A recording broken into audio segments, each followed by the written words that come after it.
Okay, I'd like to call the meeting to order of the June 16th DRGR Water Task Force. I'd like to note Chairman Duvall is absent today. Public comment. Good afternoon, Andy Tilton for the record. What I wanted to speak on was just something I saw come up in another public forum on this subject of water and monitoring. And I just would like to clear the record of a couple of things because I think there's some things that either weren't correctly identified or correctly understood. And it had to do with monitoring on 2 wells in the area, both monitored primarily by the USGS, but also in conjunction with other local agencies. And what was basically done was to pick 2 points off the graph and say that's the general trend of things. That's not a statistically valid way to address things. And I've written a response in an email which I provided to John, and he can provide to the group if he hasn't already. So I won't bore you with reading through all of that. But the graph that was just handed out was the one that was quoted. And there's other points on there that you could show that the water has risen 4 feet or it's dropped 4 feet in a period of time, none of which makes any sense statistically. And one of the things I would like to point out is even though we can always do better or collect more data and have more information, the information that the Water Management District collected through this program in the 80s and 90s is what led to the understanding that there was a start of a decline in some of the aquifers. And this decline led them to change some rules and guidelines on the way the water was used. And using the data, even though there's a data gap, using the data that's in both sets here from the 80s and 90s and the recent last 10 years, it shows that that decision process, even though maybe it was limited data, did a good thing. It has returned to a slight increase in water levels and not a continuing decrease. And so we don't have to have a lot of data to make reasonable decisions, and there's probably never enough data to make a perfect decision. And so I would encourage you, as you're looking at monitoring, yes, there's things that can be done, and you know, there was a question on, well, why is there this big gap in this data that there's 10 or plus years that there's no data? USGS always works with a local partner. If there's no local partners, their money goes away. So somebody decided it wasn't worth collecting the data for a while, and then somebody later decided it was, so they got back into the business. And yet, while there's a piece missing in the middle, it's not that the 2 ends don't have good information and provide us with good direction. So as you're looking at future monitoring, just keep that in mind, is that with some qualifications, even minimal data can give a good idea. Now you do have to look at other things, so you can't just look at the one piece of data. If you have questions, I'll be glad to answer them. If not, thank you for your attention. Thank you. Message from Chris Durfee.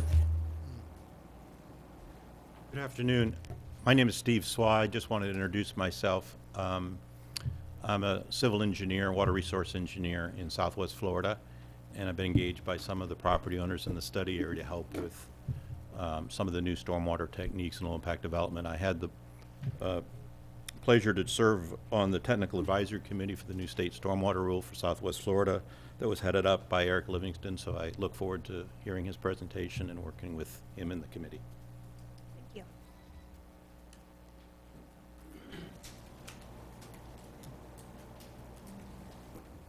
you. Good afternoon. I'm Linda Schwartz. I live in Cedar Creek, and I'm here to address the non-binding mail ballot referendum that's going to be discussed at City Council this Wednesday, introduced by Councilman Bill Longhart.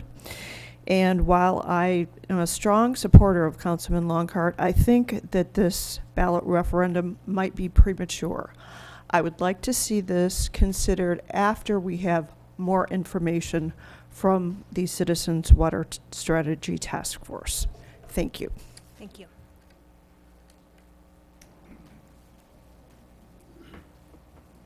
Good afternoon. Donna Stone, Worthington Country Club. I'm speaking on behalf again on the filter marsh system that, you know, I had talked about in the past and as a really good low impact solution for the stormwater. Ironically, on 6/7 on a Saturday, I had the TV on, and I happened to overhear there was a TV show on called Aqua Kids, and it was on Channel 7, and they were talking about the Jack Smith Creek stormwater wetlands filter marsh in North Carolina. And they had Chris Bass, who is a gentleman from North Carolina State University, and he said it was a combination of engineering and Mother Nature filter system. And they also had Kristen Miguez, who is North Carolina ecosystem expert, and she said that over 150,000 plants were installed as a part of the enhancement program. Also for the city of New Bern, and they got grants from North Carolina State through a trust fund that for ecology. And I am going to send a link to this video to John so that you will all get it. And I would really encourage you again to look at the filter marsh system. The water that they were showing that came in was obviously needed filtering. Had pollutants, runoff, and everything else into it. Went through the filter marsh system and then was put back into the Jack Smith Creek. And the water that was put in without any treatment other than the filter marsh was almost pure drinking water. So they had a minor retention pond that was used for, you know, to flow the water in and out of the filter marsh. But the same thing could be done for the Imperial River or any of the other streams and rivers that we have going through the DRGR area. And I would really, really encourage you to strongly recommend this system. And again, it could also divert water into the Crew? Thank you. The crew land. So that the water going into the crew land before it again gets filtered into the crew land was also being filtered naturally. Thank you very much for considering this. Thank you, Donna.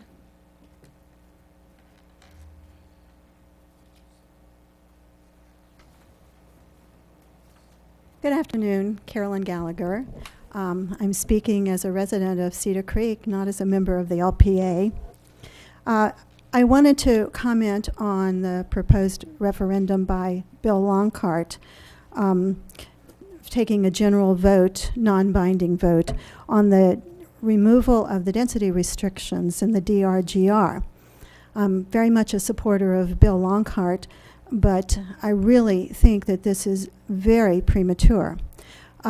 First, the money that would be spent on doing that could be better spent in collecting the data that we need to make a good decision, or what the task force needs to make a good decision.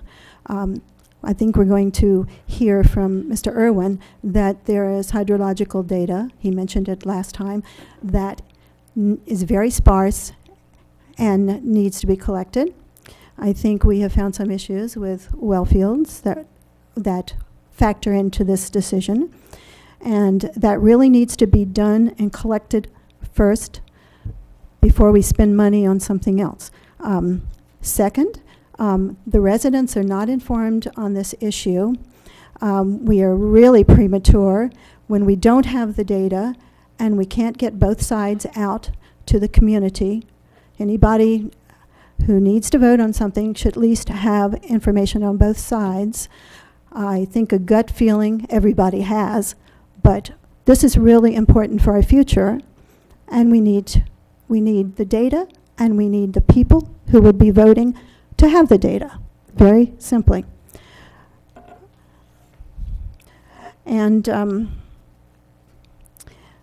think that's about, the other thing is Mr. Irwin had mentioned at our last meeting that it would take a full season, wet and dry, to come up with the data he needs to make decisions. And I believe that we need the time to be able to do that. That might actually push the Water Task Force out a few months, but it's very important in my belief. Thank you. Thank you. I'm Deborah McLean, publisher of the Banana Peel, and I find that all the raw data that is being exposed as faulty alarming. It is true that we cannot reach the public with all this information all the time, but we now know that the well fields, the monitoring system doesn't work. We now know that the geologist didn't exist. We now know that we have hydrology, but not surface hydrology, which is pertinent to our needs for any kind of filtration system. So I happen to agree with Councilman Longcart that we should in fact have a referendum on the DRGR. And I'm basing this on something else. There is a new study coming on board, which is 1 year into it. There's 5 more years, and it's on the well fields, the monitoring system. They know these things have failed. This is a nationwide issue, and it wouldn't hurt us to put a halt on development in the DRGR as water has become so precious and Florida has gone beyond becoming overpopulated to overpopulated. The water north of us will be taken away from us, and they will be trying to get east-west corridors to our water. So I wholly agree with stopping any movement for the DRGR development. I think it should be a referendum item, and I think a lot of people would vote for this. And my reasoning is that the studies are now not obsolete, they are flawed, and you cannot make decisions on inaccurate information. Thank you. Thank you.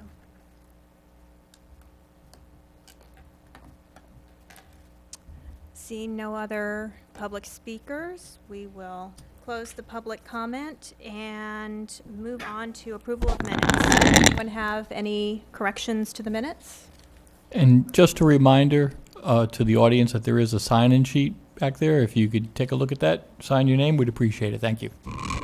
I'll make a motion, we approve the minutes.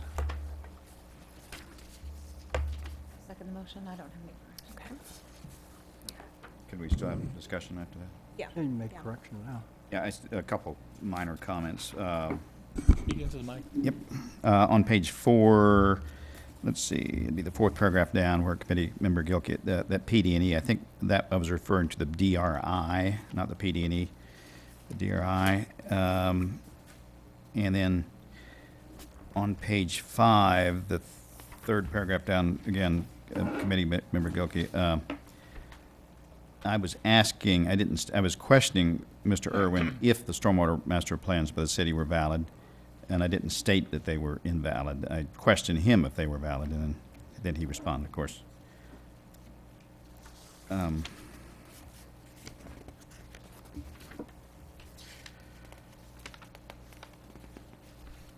then I think my last point is on page 9, and somewhere in those last paragraphs before Roman numeral 7, there was discussion back on that Jefferson flowway, and I made the point that I think is significant, and I think the group agreed that since Jefferson is somewhat unique because it has its own outfall at I-75, I didn't go back and look at the tape, but I made that statement, and I think everybody kind of nodded that provides a uniqueness to the Jefferson flowway, that it has its own crossing of I-75, and that didn't make it in the minutes.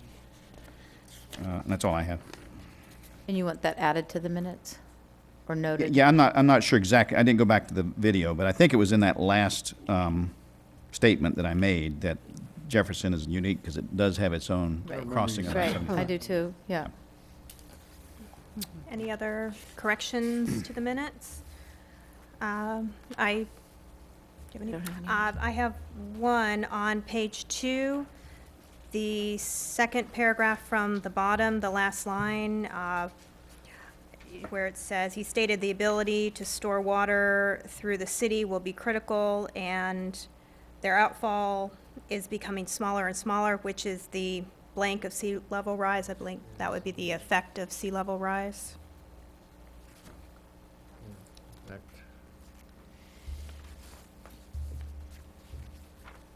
And that's all I had. So, all in favor? Aye. Opposed? Thank you. And move on now to presentation by Eric Livingston. Eric, thank you for traveling all the way from Tallahassee to present to us, and maybe if you'd like to start out just with a little bit of your background and expertise. Okay, thank you very much. I appreciate the opportunity to come before you today and to kind of give you an overview on stormwater, which is one of the major issues that you will be facing. I've had the privilege of serving the citizens and the water resources of the state of Florida for over 35 years in my work at the Department of Environmental Regulation and Protection, where I have been involved in the state stormwater program since its inception in the 1970s. I've basically been responsible for the stewardship of our statewide stormwater treatment program, and in addition, I was also selected to be the person to help set up the state's total maximum daily load and basin management action planning program. So I hope that I can give you the benefit of my years of experience and provide you with some food for thought as you move forward with a very challenging task ahead. And so with that, I'd like to basically talk a little bit today about urbanization and the changes that brings about in stormwater characteristics. Very briefly touch on our stormwater program just so you'll know what the program is supposed to be achieving and what it is achieving at this point in time. Give an introduction to stormwater best management practices, BMPs, and how well they work in terms of removing pollutants. Talk some about low impact design, which has been in the news a lot. It's some new tools in our toolbox. And then talk a little bit about the challenges of the DRGR area in terms of its site characteristics and some of the things to consider. And then basically I want to kind of lead you with some general principles for you to consider as you continue to move through your deliberations. So, let's see. All right. The stormwater problems begin with the changes in land use. As we go from natural or agricultural lands to suburbs or urban lands, we set in motion a complex series of changes throughout a watershed that dramatically alter the flow of water and the pollutant loading that occurs within that watershed. To make it real brief, we humans cause changes in land use. This results in the alteration of Mother Nature's natural stormwater systems, including the floodplains and wetlands. And keep in mind that the floodplains and wetlands basically serve as the bladder and the kidney of the watershed, and they are very efficient at storing water and also helping to transform and remove pollutants, just like our kidneys do. We compact the soil. We add pavement and roofs, which limit the ability of rainfall to soak into the ground. Because of that increased stormwater volume, we add drainage systems to protect our properties from flooding, and then we add pollutants. And basically what this means is, as we go to the urbanization process, we have less recharge of groundwater from rainfall. We have increased speed of runoff, increased volume of runoff, and increased pollutant loading. And these, basically, when you talk about the hydrology, as we go to the urban situation, you get more water and you get it faster. Let's see if I can figure out how to make this work. Okay. In the undeveloped state, of course, the trees, the vegetation, the soils, the wetlands and all that, they help to manage stormwater. As we move over to the urban situation, we now need to bring in infrastructure, we add pollutants, and what happens is this change in the hydrograph. This bottom is the change in flow that results over time during a storm event. And in the pre-development hydrograph, you can see it's relatively low peak, and it stretches out because as that water flows through the soils, it takes its time getting to the downstream point. On the other hand, in the more rapidly urban situation, you see that the hydrograph moves, we get a much higher peak, it comes much quicker, and it responds much more quickly. A major change occurs in what we call the water cycle, which is how water cycles through our environment. In the undeveloped state, only about 10% of the rainfall becomes runoff. Half of it soaks into the ground to recharge our groundwater and maintain our lakes and our rivers and our wetlands, and about 40% evaporates and becomes part of the system again. Now, as you see, as we move to 10% impervious or 30% and ultimately to the urban area, you see now we got 20% runoff, 30% runoff, 55%, and where we're losing it is mainly in the amount of runoff that infiltrates in to recharge our groundwater. We also see, because there's less vegetation, a slight decrease in the evapotranspiration that occurs. So, to summarize, as we urbanize, we have changes in the watershed hydrology. This is driven largely by the water cycle changes, including the reduction in groundwater infiltration and the increase in stormwater volume. As a result of stormwater volume increases, our streams flow at bank full conditions much more frequently, and that causes erosion or changes in the stream banks and the morphology of the stream, including the loss of the vegetation and the trees that occur. This is important habitat for the invertebrates that live in the streams and are the food for our fish. We also change water quality, and ultimately we change the aquatic ecosystem. What did I just do? There we go, okay. All right, so let's talk about stormwater management goals. Stormwater management these days is a multi-objective approach to managing the water that results from urbanization. It includes flood protection, and flood protection is always paramount. But it also includes water quality protection, erosion and sediment control, and with all those, we protect aquatic life, and when done through a sound planning process, we can get ancillary benefits from our stormwater systems. Recreation, open space, good aesthetics, waterfront property, if you will. And we can also start to harvest stormwater instead of discharging it downstream and use that water for non-potable purposes. 6240 is one of the major rules at DEP. It's called the State Water Implementation Rule. It's a rule which has been ratified by the legislature and sets out broad guidance for DEP, state agencies, water management districts, and local governments in respect to the management and regulation of water. Now, in 62.40.432, we actually have our stormwater goals articulated. And the overall goal, and if we could achieve this, we wouldn't be here discussing all this, but the goal is to try to ensure that after development, the characteristics of peak discharge rate, volume, groundwater recharge, and pollutant loading are about the same. Now, we've always done that for peak discharge rate. That's how we manage it. The rate after has to match the rate before. In closed basins where there's no outlet, we also do that for volume, but that's not typically done. And we haven't really touched on groundwater recharge in Florida, although that's a major issue in some other states these days. And in terms of pollutant loading, up until now, we really didn't have the technology that would allow us to meet post equals pre.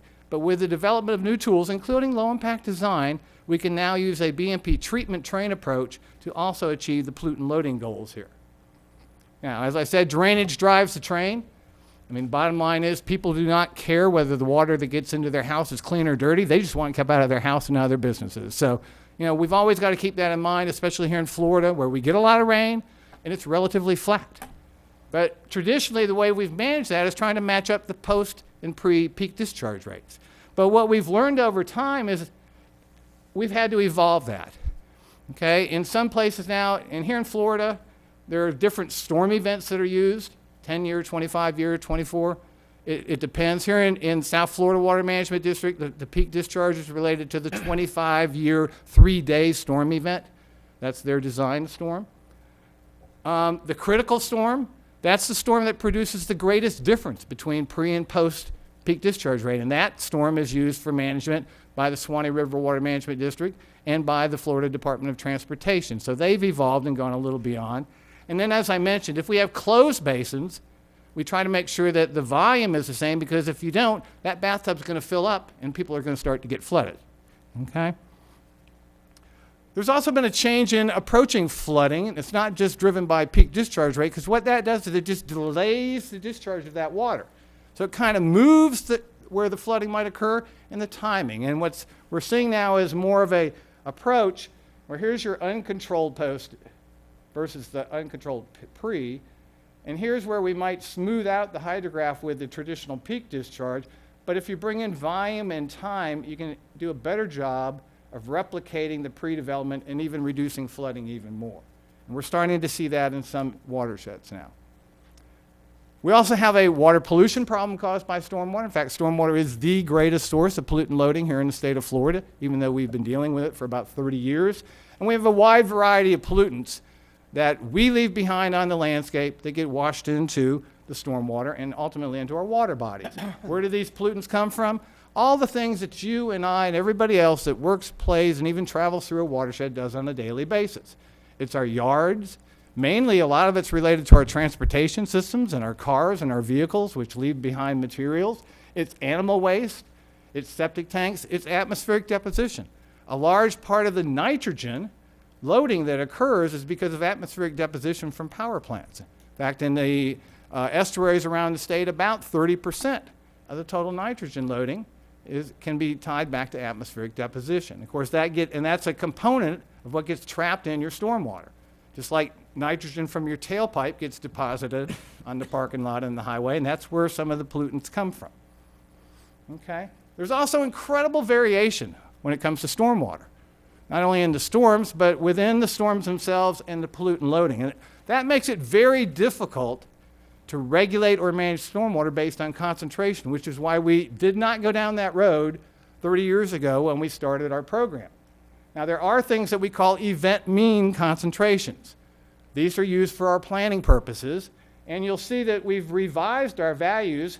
I worked for the past several years on a statewide stormwater treatment rule, and as part of that, we collected a lot more data and synthesized a lot more.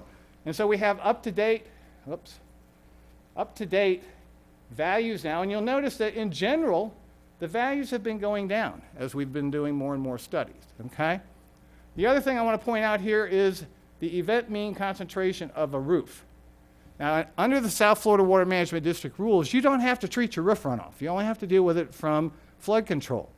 But given the fact that the problem in this basin downstream is nitrogen, I suggest to you that when you have an event mean concentration over 1, that you need to treat your roof runoff, or you're never going to be able to get the load reduction, because think of how big roofs are and the volume of rainfall that's captured on a roof, and a appreciable load then comes. Now, one of the things that I found interesting in reviewing the Northeast Land Use report many months ago was in Appendix 2 here, and basically what it says is, by simply changing the land use from intensive ag to less intensive residential, nutrient loading runoff may be reduced. Now, the concentrations are definitely reduced, but let's remember, what we're concerned about is load, not concentration. Why are we doing it that way? Because what we found out a long time ago is that stormwater impacts are cumulative, okay? And we don't have these giant spikes. Remember those concentrations that I showed you? In fact, I meant to point that out. You know, we're talking 1 to 2, 3 milligrams per liter. Secondarily treated wastewater is 20 milligrams per liter of nitrogen. Advanced treated wastewater is 3. So stormwater concentrations are low, okay? But the issue that we have, and the other reason that we didn't go down in concentration, is all this incredible variation. You can never do the monitoring to prove that your stormwater system is in compliance. So we monitor and we regulate based on the load. Load is concentration, which is low, times volume, which is high. Okay? And there's a lot of factors involved. There's the rainfall. You know, rainfall is highly variable. When it rains, where it rains, how intense it rains, how long it rains, what's the inter-event time between storm events. Then the natural stormwater variables are what kind of soils do you have, where's your water table at, geology, topography, vegetation, those also affect rainfall and runoff. And then the human variables of land use, site design, soil compaction, imperviousness, and especially directly connected impervious area. An example of that is your roof runoff. Does your roof runoff come down, hit your gutter, go down your driveway, into the street, and into the storm sewer? That's directly connected. Instead, disconnect that roof runoff and put it on your yard. You've just reduced stormwater volume and pollutant load. There are engineering tools, and this happens to be a chart out of a publication from the NRCS, and that give you the potential for runoff. It's called a curve number. Now, the other thing I want to point out is that when we talk about soils, they're classified many ways, but one way is what we call the hydrologic soil grouping, okay? And that goes from A, B, C to D, with lowest potential for runoff to the greatest potential for runoff. And if we could see these, and these are relatively small, you'll see that the curve number increases from A to D, and the curve number increases as we add imperviousness, because it can't go anywhere, so it runs off, okay? We also have, as part of the stormwater rule, came up with a lot of new tools and new analyses. And this happens to be one of the charts that we came up. You're in rainfall zone 4 down here. And let's look at a hypothetical agricultural land use. It's not going to have directly connected impervious area, and this is the percentage of directly connected. And it's got a curve number on a D soil of about 89. So the runoff potential here is about 25%, a C factor of 0.249. Now, if we look at a single-family residential with quarter-acre lots, call it directly connected of 40%, still got the lawns and the indirectly down here of about 84, so you end up with 43. So you can see that the volume goes up, so the load goes up, okay? So just going from agriculture to urban doesn't solve the problems. So how do we reduce stormwater volume? 2 ways. You reduce the concentrations, but keep in mind they're low to begin with. That doesn't mean we can't do a few things to make them even lower.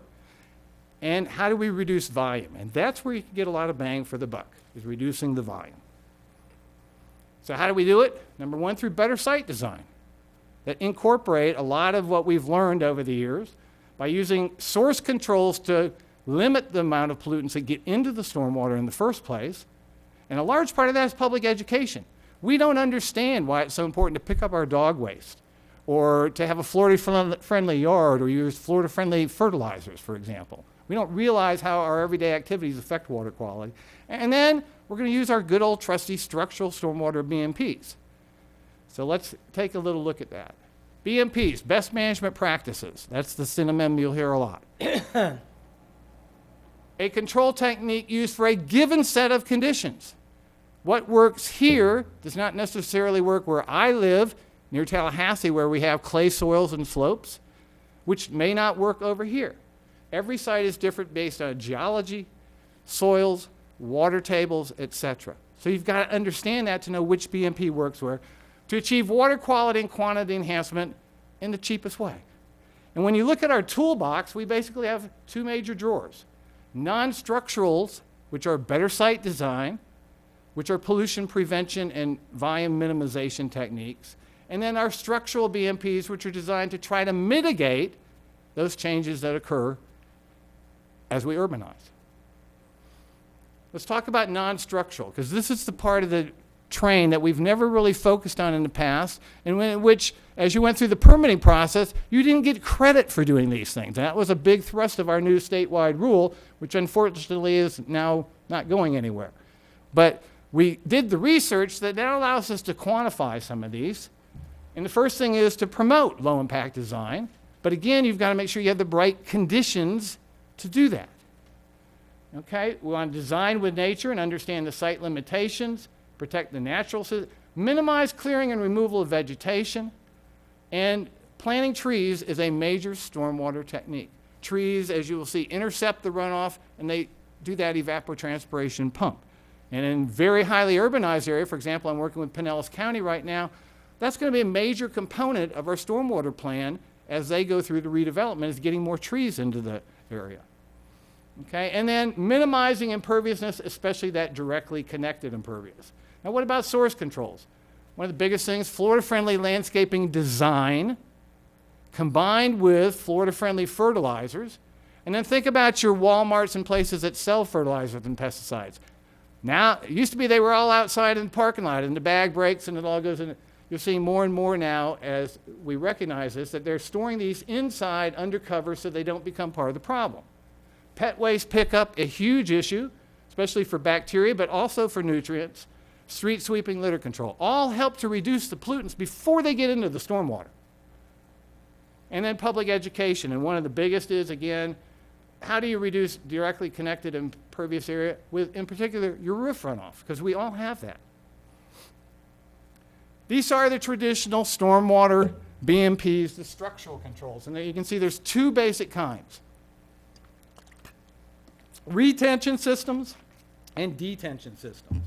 And under each of them, there's a wide variety of things that we can use. Here's a basin, here's a swale, a wet pond, a filter. You don't use these down here, and it's a good thing because this is one of those techniques we use and are still in the rules up north, but they don't work. And if they do work, they clog, and then they have to be maintained. But unfortunately, they're just not working very well. And the other thing now is we know we need to combine all this together, and we have a new tool developed as part of the statewide stormwater rule and being shepherded by the University of Central Florida Stormwater Management Academy called the BMP Trains model that allows you to design using a variety of BMPs instead of one and getting credit for each car in the train so you get your overall load reduction as you put these things together.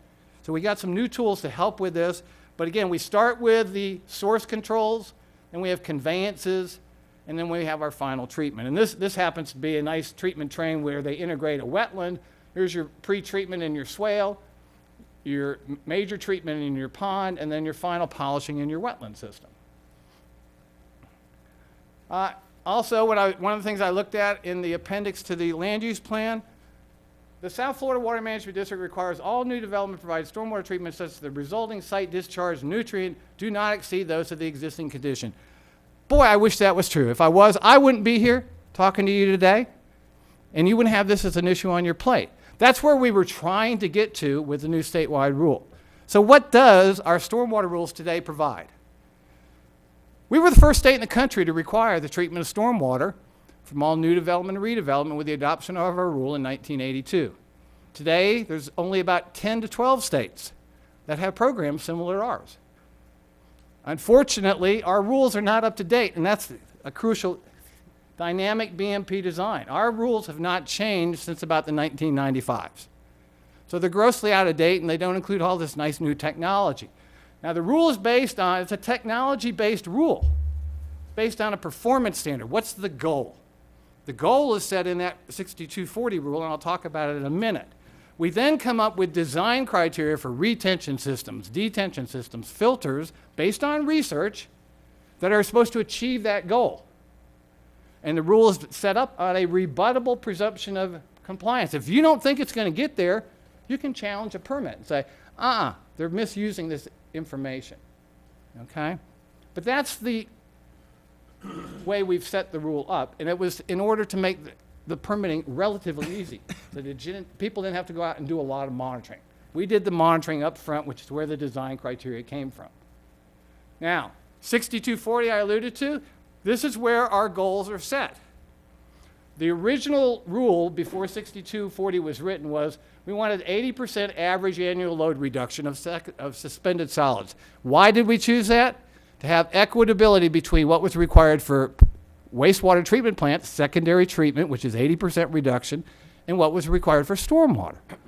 Now, when 6240 was adopted in 1990, that was changed to pollutants that cause or contribute to violations of water quality standards, because that's the basic permitting standard here in the state of Florida. Also, we don't have a water quality standard for total suspended solids. That was simply a convenient way to get us started on our program, okay? Unfortunately, as I alluded to, the rules have not been updated. We are not achieving this level of load reduction right now. Also, you have an impaired water body downstream. That's a water body that does not meet water quality standards, the Imperial River. And in state law, section 373.414, it says we can't add any more pollutants, so you can't get a permit to discharge.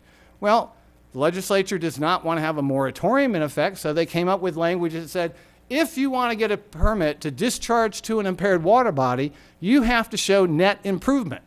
That means the load after you develop has to be less than the load that occurs today. Okay? Now, in your case, the Imperial River has an adopted total maximum daily load, which is the nutrient budget that will ensure a healthy water body.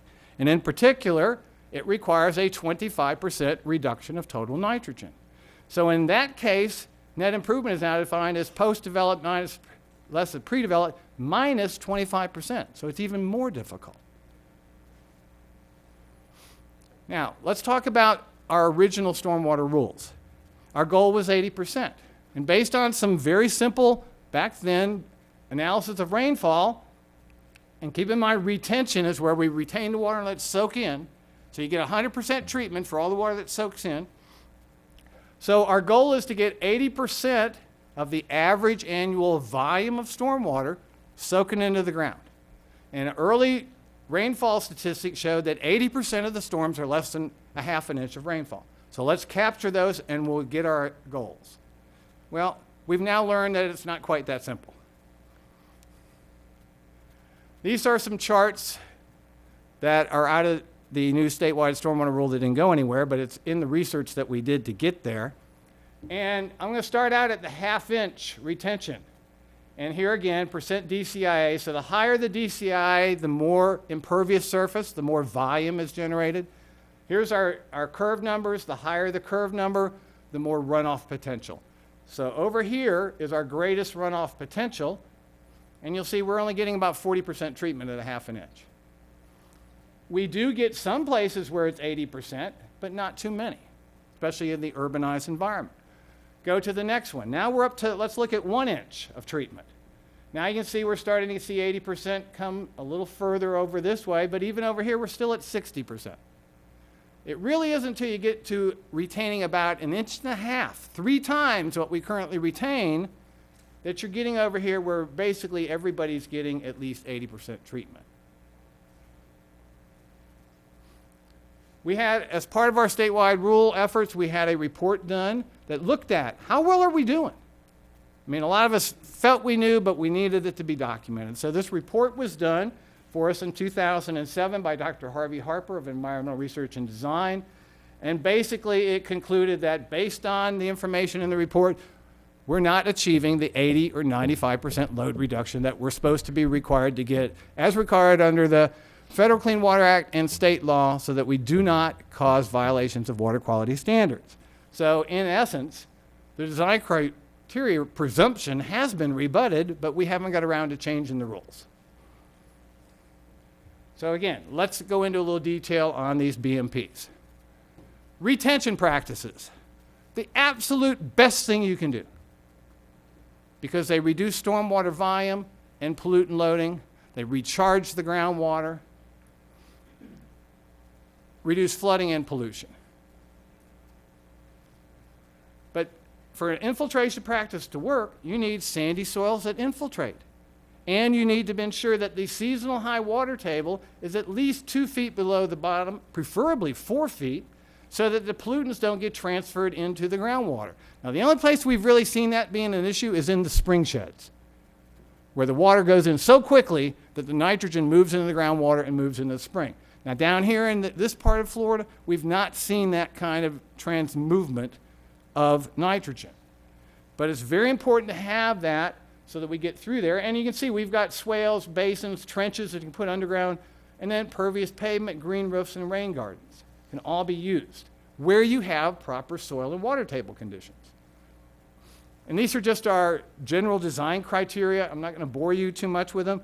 But a key thing is making sure we've got adequate infiltration so we can get rid of the water before the next storm comes, okay? And making sure that that's seasonal and that we have good percolation test data at our site. You can't use what's in the soil survey. That's a general planning tool. You need to go out and do measurements at your site to find out what's going on. Now, where infiltration retention doesn't work, we do detention. And that's mainly one of the things you rely upon a lot down here, okay? And it's a family of practices that detain the runoff and then discharge it at that peak discharge rate of the pre-development system. Flood protection, water storage, and some pollutant removal. And the pollutant removal depends on what type of detention system we use. In South Florida, they have what they call a dry detention, BMP, in the South Florida Water Management District rules. It's called dry because it's a bottom bleeding system. And so, to be honest with you, what goes in pretty much goes out except for what might infiltrate during that period of time. But it doesn't infiltrate as much as a retention system, and that's why they had to go to a dry detention system, because the soils or the water tables wouldn't let them do pure retention. So it's an alternative. These are not used widely around here, okay? They are used more on the East Coast. But the major practice that's used here and around the state in these areas that don't do infiltration is a wet detention pond. And it's great because it gives you a high level of flood protection, gives you very good pollutant load reduction. It can be used in areas with high water tables and slowly percolating soils. It gives you a source of fill that you're going to need to build up your roads and your houses and your building elevations. And it provides a lot of ancillary benefits, including lakefront property and an amenity to the community. And that's probably the major BMP that's used in much of South Florida. The treatment efficiency, however, wet pond, depends on a lot of different things. But what we've really found it boils down to residence time. The longer the better you hold the water and allow these mechanisms to treat, and having some kind of microbial or vegetative material so that the plants can either uptake the pollutants or cause transformation of the pollutants. Nitrogen in particular being a transformative process. And again, we've got criteria. South Florida Water Management District doesn't have a residence time per se. Theirs is based on this standard here, but because people, for the most part, tend to over-dig to get fill down here, a lot of the systems down here have relatively long detention times. And in fact, we did a study with Bonita Bay, and depending upon where you're at, you actually may have a detention system that works as a retention system for much of the year. So it just depends, again, on your particular site. Okay? Now, what we have figured out is that there are some curves, and these are curves based on efficiency of ponds and things. And what we see is for nitrogen, you can't get too much nitrogen removed, even if you hold it a long time. And that's because once nitrogen gets into the water, it's the devil to get out. Because the only way to get it out is to set up the nitrogen cycle in which you go through an aerobic and an anaerobic situation and have it go off as nitrogen gas. So the best thing for nitrogen is keep it out of stormwater in the first place. Phosphorus, now we get different. Okay, now phosphorus, we can get about 60%, 50 to 60% removal at only 14 to 21 days, and the longer you store it, the better phosphorus reduction you get, because phosphorus is a settling process for the most part. I want to move on to low impact design. It's highlighted extensively in the Northeast Quadrant report. It's kind of been the buzzword in stormwater for the last decade. And basically what it is, it's a comprehensive approach in which hydrology, water, is the integrating factor. And the main focus is to try to maintain pre-development volume and hydrology by combining non-structural and structural and controlling stormwater at the source where possible.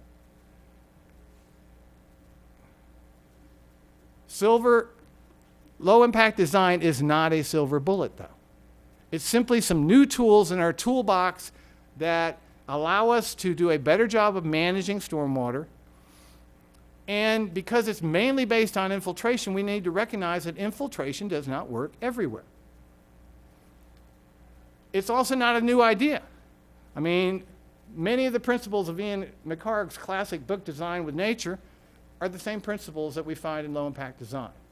And within our stormwater program, we've always promoted retention BMPs as the #1 option, but again, they don't work everywhere, so we can't rely on them in situations where the site's not appropriate. Now, the approach for LID is similar to what we've promoted. Let's start with prevention through planning. And these are basically kind of land use planning techniques, minimizing compaction, impervious, DCI, etc., and then dealing with the mitigation principles, mainly dealing with infiltration, retention practices. But we have also developed wet detention with stormwater harvesting. Remember, a wet pond is going to discharge that volume, and it's going to be lost downstream and ultimately end up in the ocean. We've just thrown away a lot of good fresh water. Well, we can harvest that water and use it for non-potable purposes, which reduces the volume discharged, which reduces the load discharged. So basically, it starts with, let's remember, stormwater is a valuable freshwater resource. In fact, it's the cheapest alternative water supply that we have.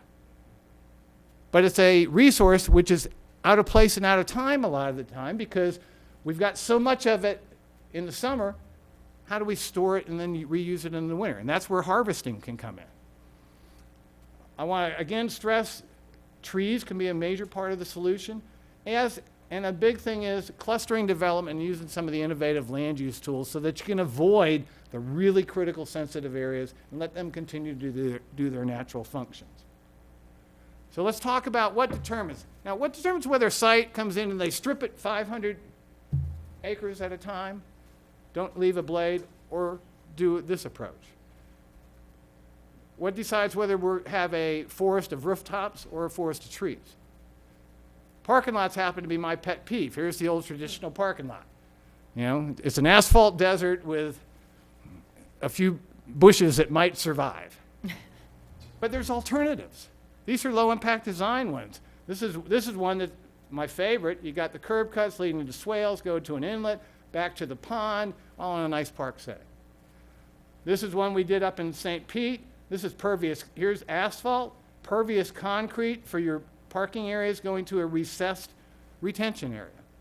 And again, recessed medians and islands can be a big, and then you put those trees in there, and that now cuts down on the amount of runoff that's being generated off the pavement. So what determines future land use? Site characteristics, owner objectives, stewardship, the consultants. You know, you might have a really great consultant like Steve here, or like Andy, who was here a little earlier, or you might have, in our neck of the woods, you might have an air conditioning engineer from Alabama who's been hired, you know. I mean, that's reality sometimes. And then legal considerations. But what I want to focus on is site characteristics. We're going to focus on the site characteristics of your area. And one of the things that strikes me the most is, you know, here we are down in here in the DRGR, but this is a huge watershed. And you're getting a lot of water from outside of your study area. Those folks need to be at the table with you, because you can come up with the greatest solution possible, but you may get dumped on, and it's not going to matter, because you got a lot of water coming to you. And there's the water coming to you with the various flowways and the maps that are coming. And, you know, generally, in this area, there's kind of this general orientation of where the water flows. And here it's coming through a very critical point here. Let's look at rainfall. Average, long-term average is about 54 inches a year. You know, it's broken down, and you can see, and then we look at the storm events and the different increments. Well, you know, about 80% of the storms down here are less than 2 inches. You get a few of the big gully washers, but that's about it. And the average time between storms is just less than 3 days, but in the wet season, it's less than 2 days. So you don't have a lot of time to recover that volume before the next storm hits, and you need to be able to store water again. All right, 94 aerial, 95 aerial. You know, not a lot of change. Where there has been change, you know, down in here, down in here, down in here, it happens to be where the really good soils are within this region. Okay? So there's a reason, I think, that there hasn't been a lot going on out here, and that has to do with the fact that this area is low. It's a flowway. It's got a lot of wetlands. It's got a lot of hydric soils, which are soils that promote wetlands. And then even if we don't have hydric soils, let's go to the map of hydrologic soil groups. Now, this area down here that was developed, that's A soils. They percolate. These up here, these in here are D. But one of the interesting things about your soils here is that they're actually classified by the NRCS in two different ways. Here's the soils in this region. Most of them, as you see, in a native state, are a D soil. They're slowly percolating. They have a high water table. Also, not necessarily native state, but in the summer wet season, these soils are wet. And the water table might be right at the surface. In the dry season, which is October till April, they may act more like an A soil. But we don't know. This is one of the things I think you might want to have somebody invest a little time and effort finding out what data currently exists. And I would think the mine has some. But what about the areas outside the mine? How's the water table reacting there? Because that will help you understand, can some of these low impact design techniques, and where can they work? Depth to water table, you know, a lot of it is very close. And keep in mind, we need 2 feet below the bottom of that retention system to have for a filter bed before we get to the groundwater? Well, a lot of the water is near the surface.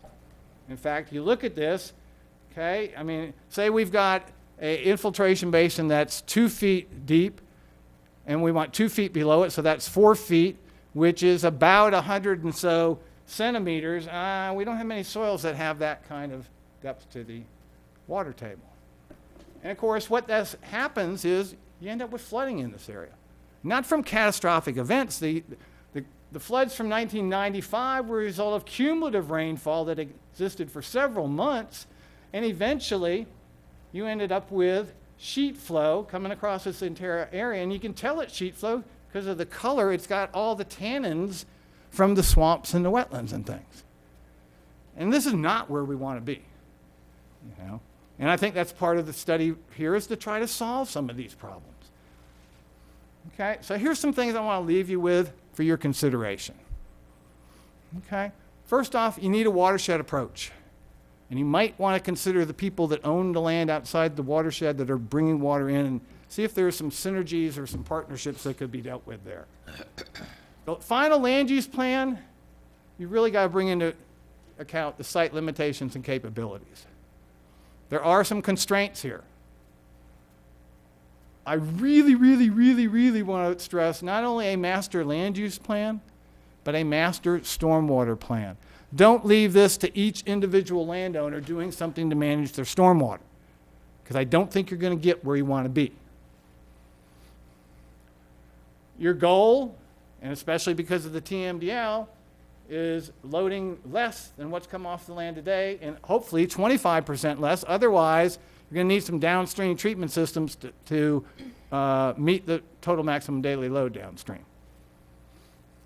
Stress pollution prevention, then treatment and management and storage. Make sure roof runoff is treated, even though it's not required under South Florida rules, because that's an appreciable nitrogen load.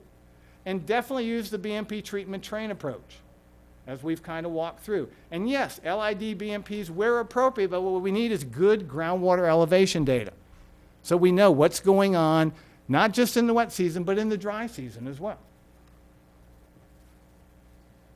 Instead of using on-site systems, I strongly recommend going to a regional approach with large lakes that can actually be the central focal point of maybe a town center or something like this. That way you get longer detention times.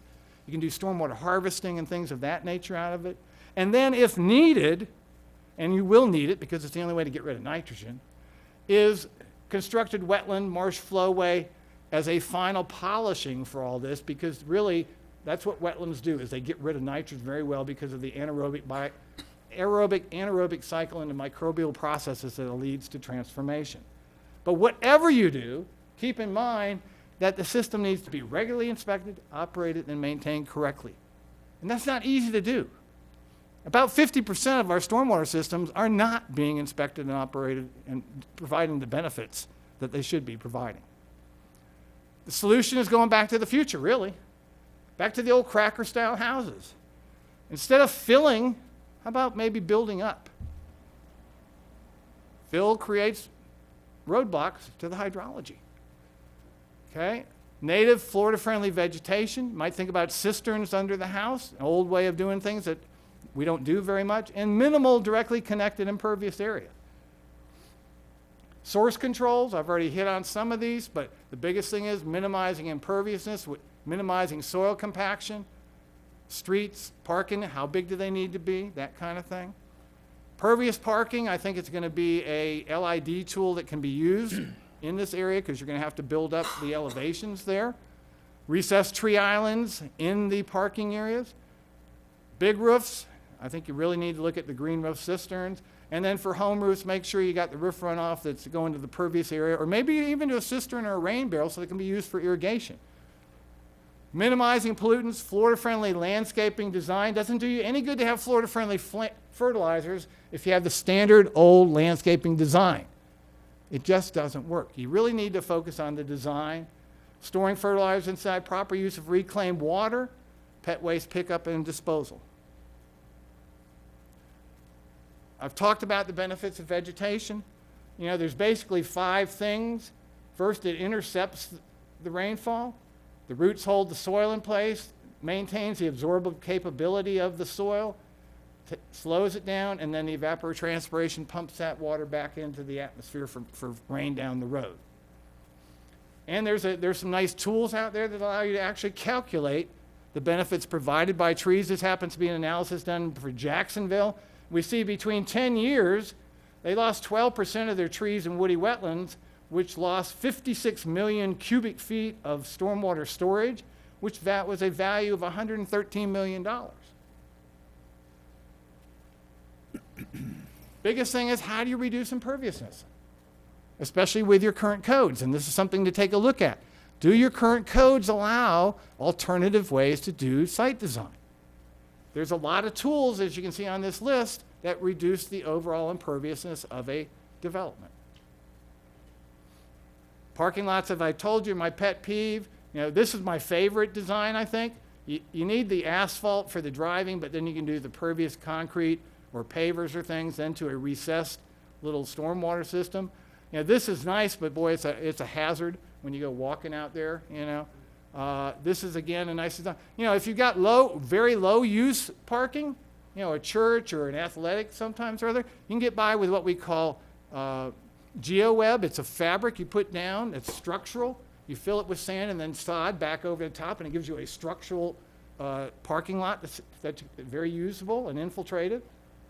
Recessed road medians, and this one happens to be right here in Lee County, but Lee County was one of the first to actually get DOT to bite into this design, and now it's expanding quite widely. Disconnecting impervious area. This is not what we want. Your roof runoff going right out here and dropping down onto, you know, the pavement. Instead, you know, here's a great example of disconnecting. This is all pervious pavers, and I was talking to Steve earlier, and something Sarasota County is starting to see a lot more of is pervious pavers being used for driveways, and he mentioned one out on the beach where they even use it for a road, for example. Rain barrels at the house, cisterns, or just putting it into the grass. Disconnect that impervious area. Florida-friendly landscaping, we've got a whole program, a great website. You know, but in many cases, your landscape code doesn't require this. You may have adopted the fertilizer ordinance, but that's just addressing one little component of landscape problems. The design is where we need to really get to it. And Florida-friendly fertilizer, we do have a urban turf fertilizer rule. It's actually undergoing review right now and possibly revisions, but this came about to try to address some of the problems. And bottom line is, you don't need phosphorus in your fertilizer. We've got plenty of phosphorus in our soils down here and everywhere around the state. Pet waste, I already alluded to. Huge problem from a bacterial standpoint, also from a nitrogen standpoint. And this is an education issue. We've got a wonderful education program up in Tallahassee called Think About Pointless Personal Pollution. They've got a great award-winning ad that led to 45% of the citizens changing their behaviors and starting to pick up their pet waste. That saved the city $2 million a year in stormwater treatment cost. Structural controls, they're going to be part of it. Seasonal high water table will likely limit the use of a lot of your retention BMPs, but these two in particular, I think, are pretty widespread applicability. Depending upon what the studies show in terms of the groundwater elevation, maybe there's some other areas where some of the retention will work. But I think wet detention is going to be, sorry about that, got too big a thumb. It's going to be the primary BMP because of the high water tables, and also you're going to need a source of fill. So you're going to dig out some lakes, use that master plan, and then use those regional systems. You know that you got a very large mine here that could act as a huge regional system, and maybe you put the town center, or village center, whatever land use come up with near there. You know, and now you've got a focal point and a way to store a lot of water. You're going to need to get rid of nitrogen, so you can do stormwater harvesting in this large system to reduce the volume. Use that for irrigation. You don't want to be using potable water for irrigation, including floating wetland mats or a downstream wetland or a marsh flowway. You're going to have to get rid of nitrogen. And I put alum injection, but the problem with alum injection, if phosphorus was your problem, there's your solution. But alum really doesn't do much for nitrogen, unfortunately. Pervious pavements, as I've alluded to, I think we've got a lot of experience with these today. The industry, we've got a certification program so that the installers are doing a lot better job of getting it done.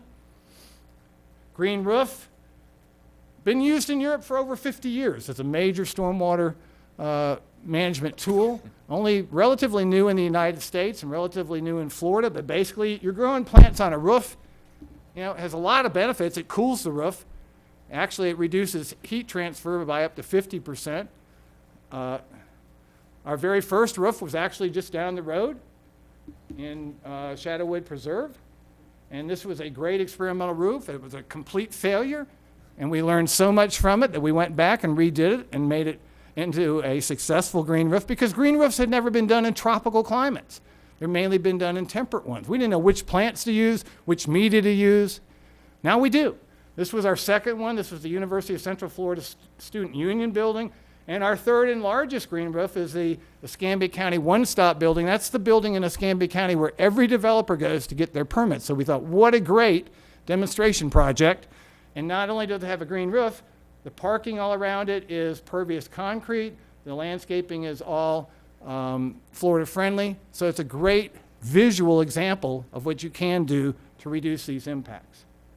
And as I alluded to, instead of doing lots of little bitty wet detention systems, go to a regional approach. This was our very first regional stormwater system. It's called the Lake Greenwood Urban Wetland in Orlando, and it's kind of the mother of many, many other wetland parks, including Freedom Park, just down the road in Naples. This happened to be Town Pond in Clearwater. They came back and created a central system that allowed for the redevelopment to go on. And this is Celebration. You know, a city that was built after our stormwater rules went into effect. And basically, all of that drains down to here, and there's an alum injection system that treats all the water going into there. So a central approach I highly, highly recommend. And again, one of the reasons is because you can do stormwater harvesting out of that to reduce the volume. Use that water for a lot of other purposes, as well as reducing the volume. And again, we've been through the research. Basically, you need to make sure that you purify that water, that there aren't any algal toxins and things. Sand filters or a horizontal well can help you deal with that. And then the final thing is wetlands. Whether it's a marsh flowway, a wetland, constructed wetland, or a combination using these floating wetland mats, which are a new Florida invention, and we've been studying them for about 10 years. Nice thing about these, they're easy to maintain. You let them grow up, then once a year you pull the mat to the side, pop these pots out, put new pots in, let it go back and grow again. And the reason I like this particular version is because, and this is patented, they have these pots with holes in the bottom so you get the roots growing out here, which creates a biological film where the microbial action occurs for the transformation of nutrients, including nitrogen. What do you do with the plants? Actually, what they're doing with them is the nursery that uses those plants to start new plants and is in the wetland mitigation business. So they use them for creating wetlands. So, you know, some food for thought for you all. I wish you the very best as you move through this process. And if I can provide you any information down the road, I'll be happy to do so. And if you have any questions at this time, I'd be happy to try to answer your questions. Yes, Mr. Ford. Yeah, I've got 2 or 3. One of them, the 1 inch and the 1.5 inch retention storage. Mm-hmm. Because the DRGR is an area, and you hit it very well in your presentation. In fact, your presentation was great. There's a tremendous amount of sheet flow comes in there. It would seem to me that you wouldn't have to be a real bright light in the room to understand that if it's 1.5 inches is what you need for ordinary ground down here, to where you got a lot of water coming at you like that sheet flow, 1.5 inch would be on the low end of being right. Am I right in that? Well, keep in mind the 1.5 inches for the stormwater treatment component, okay? I'm talking about storage. Yeah, but that's a little tiny fraction of the overall storage that you need to prevent the sheet flow and the flooding issues that have resulted in the past. Right. So, you know, again, you've got to look at the bigger storms that are the ones that cause the rising of the groundwater and that sheet flow. And really what you need is some storage, and that's why when I look at this system, I look at these mines here, and there's been a report, Dr. Marty Wanalista, from the University of Central Florida worked with the South Florida Water Management District because they've got rock mines all over around the Everglades. And they did an analysis and a report that looked at how much storage capability do these mines provide, and they're starting now projects over there to convert the rock mines to storage and treatment systems. One last thing, I'm going to pass this around to get it on the record, but there was a nice article in today's Fort Myers News Press on they acquired 1,200 acres for wetlands up in the 6 Mile Cypress area. And I find it very interesting that City Council was endorsing the acquisition of land that was proposed at the last meeting, kind of unanimous, and yet when we ever talk about it here, it's we can't afford it. So I think we need to pursue that, and that's what I wanted to say.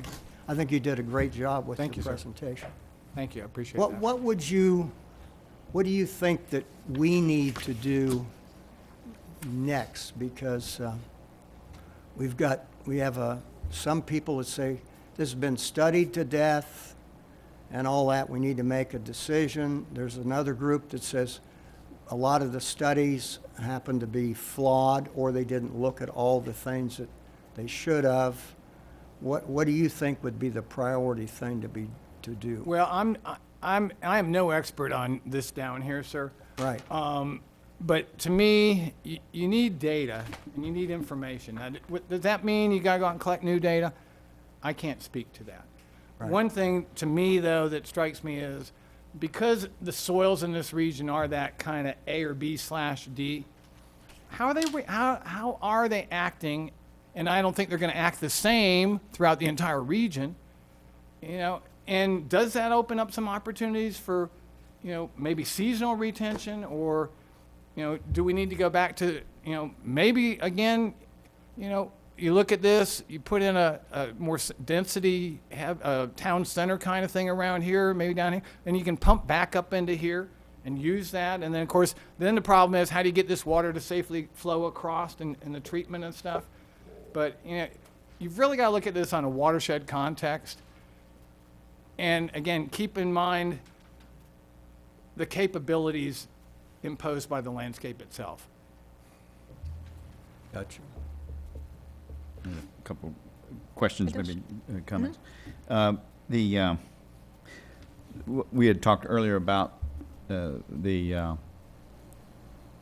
where some of the lakes, like in Bonita Bay, that are down for many, many months of the year until later in the summer, and serve as, like you say, retention for many months. In pretty much in all cases, though, say just we're talking about detention, the lakes here, of course, meet the groundwater level, which is in the dry season low. So that first flush that you might get actually for a couple months until about this time of the year, you don't really see much in the way of any outfall from a lot of the lakes. And if they're the more modern ones with the control structures set where the district permitted them. So does that help a lot as far as the first flush, but also the fact that, you know, you're going to go for quite some time getting the pollutants off the roads and the roofs before it even discharges, which happens, you know, in the summer. I really don't like to use the term first flush, because what we found out on that is that's for like 10-acre watersheds, highly impervious, something this big, you're not going to have a first flush. But the way you used it, Mr. Gilkey, is that we're going to have a first flush when it comes out of the system, maybe. That's a very site-specific design, okay? I mean, when we were doing the studies at Bonita Bay, and I don't have the final report because I retired and they took that away from me at the very end, but the last study we were doing on the various Bonita Bay properties, we're trying to get a better understanding of, you know, why does this one function this way, like a retention sometimes, and I'm trying to remember, there were a couple of them, I think, further out to the east where we didn't see that. So in some cases they act that way, and in other cases they don't. And I think that's the same thing Steve was finding in Swiftmud. So again, it comes down to site-specific data. But if it occurs that way, then certainly that detention system is acting as a retention/detention system, and so you're getting much higher levels of pollutant load reduction than you're presumed to get just by having a detention system. I got just two other quick things here, and then I'll turn it to somebody else. On our pre-development condition in the Bonita DRGR that is the subject of land use change, the far majority of it, over 80% of it is farm field, former row crops, citrus. Some of it's still citrus, some of it's still row crops, and some of it now is row crops that are now converted to cattle pasture, but still have the ditching. And so my point Right. is that we have ditches, we have pumped drainage, we have actually 1,200 acres of it that's a pumped system that goes out to Lightner Creek. So when we look at pre-development here, like you said, it's very site-specific. Our pre-development isn't just a pristine condition, or it's not even an agricultural pristine. It's pumped, it's ditched. So when we say we're improving existing, we're not only improving existing, we still have to meet the BMAP 25% or 26% reduction. So I guess my point is that when we look at the potential for improvement, I think it's pretty great here. And I think when we've heard from the different agencies, whether it's the district or the DEP or the county, what I hear, and the different consultants, they say, yeah, there's room for where you can actually improve the existing conditions. And do you see that in your experience, that you can actually take an area like this and say, hey, we can actually make it better, significantly better? Well, I guess it depends how you define better. Better than what I just told you with the existing conditions. Yeah. I mean, has been a lot of alteration here. Okay, I mean, to grow citrus, you've got to drop the water table several feet. Of course, what impact did that have on the wetlands or the way water flows? And I think all that has to, from my background on this and reading the documents, I mean, the idea here is let's go out here and try to solve some of the problems that we know exist in this area, partly of which are related to the fact that we have had drainage and it's impacted the flow of water through here. And let's see if we can use development to help solve these. I don't think that's a bad concept. It's just a matter of what kind of development do you end up with along the continuum? Yep. And within the original report, it started out with leave it this way all the way to, having the highly, highly urbanized. I don't know, somewhere in there, I think there's a right mix. Yeah. I can't tell you what that right mix is. And what I've been looking to do is where we can find low-impact development solutions for the type of builders that we see in Bonita. And of course, the area south of Bonita Beach Road, which was actually historically lower than this area, the same soils, what would that look like today if we said let's apply low-impact development to those developments, that some of which are still, of course, underway or just starting? So that's just one. But the final thing was just on the roofs. And of course, we talked a little earlier about the green roof, and that was for one of the golf maintenance buildings at Shadowwood Preserve. Right. In a residential setting, it's probably not a practicality. I'm not aware of anything we've seen in this area of green roofs for residential single-family development. But on taking that roof drainage and not having it go to the pervious surface, I think that's the objective. And you see those rain gardens getting into depressional areas, things like that. That's pretty much what you would see versus going directly to the street. That would be kind of something that the builders could implement for taking that roof drainage and not having it go directly to the stormwater system. There's several. I mean, 1, rain barrels, 2, cisterns, 3, I really don't like to promote rain gardens on these kind of soils, but again, it's very site specific. So if you've got the soil in the water table, there's nothing wrong with that. But yeah, you want to figure out what works to disconnect that and keep it on your site. And there's a lot of tools to do that. Good. That was a great presentation and an awful lot of great information in there. We'll have that on our site. We'll have that on our site, won't we? That As soon as I have it. yeah, that's It's on his computer, so you've got great. it. That'll be wonderful to have to refer back to. Thank you, sir. I enjoyed it very much. Thank you. One of the questions that I have is in regards to the single-family homes on 5-acre parcels or 10-acre parcels versus planned development, planned community. And that's where I see a lot of the complication in some of these larger ideas without publicly acquiring the land. Do you have a lot of experience with the situation? Because I know Lee County doesn't have quite the same setup in their DRGR as we do. We have a lot of 5- and 10-acre parcels individually owned. how does one, as a city, help that situation? I'm not really sure, because it really depends on what people's overall objectives are. I mean, I remember when the DRGR was first done, because I happened to review some of it back there, and the idea was, okay, this is a recharge area, we're going to put low density, 1 to 10 acres and things like that. But sometimes that also brings its own problems. Septic tanks being one that come to mind. Right. Now, when they're on that kind of density, it's not probably an issue, but as you get more and more septic tanks, I mean, septic tanks put out 35 to 50 milligrams per liter of nitrogen into the groundwater every day. Right. That's a huge load. And then we have to have an individual well for each of those properties that has the individual septic also as Yeah. well.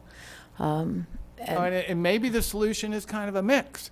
Maybe further to the east, you keep that in a low density, but people are going to have to understand, if you want to live out here, you're living out in the boonies, and you're going to get sheet flow and this and that, and then, maybe over here we've got a more village or town center kind of thing with more, that'll allow you to go to central sewer and water and things of that nature. Well, and I think the BSU is given us some idea that if they were to bring sewer and water out to, let's say the pit or some area like that, then it would be passing by a lot of other of those single 5 acre that could then hook up to that if they chose to.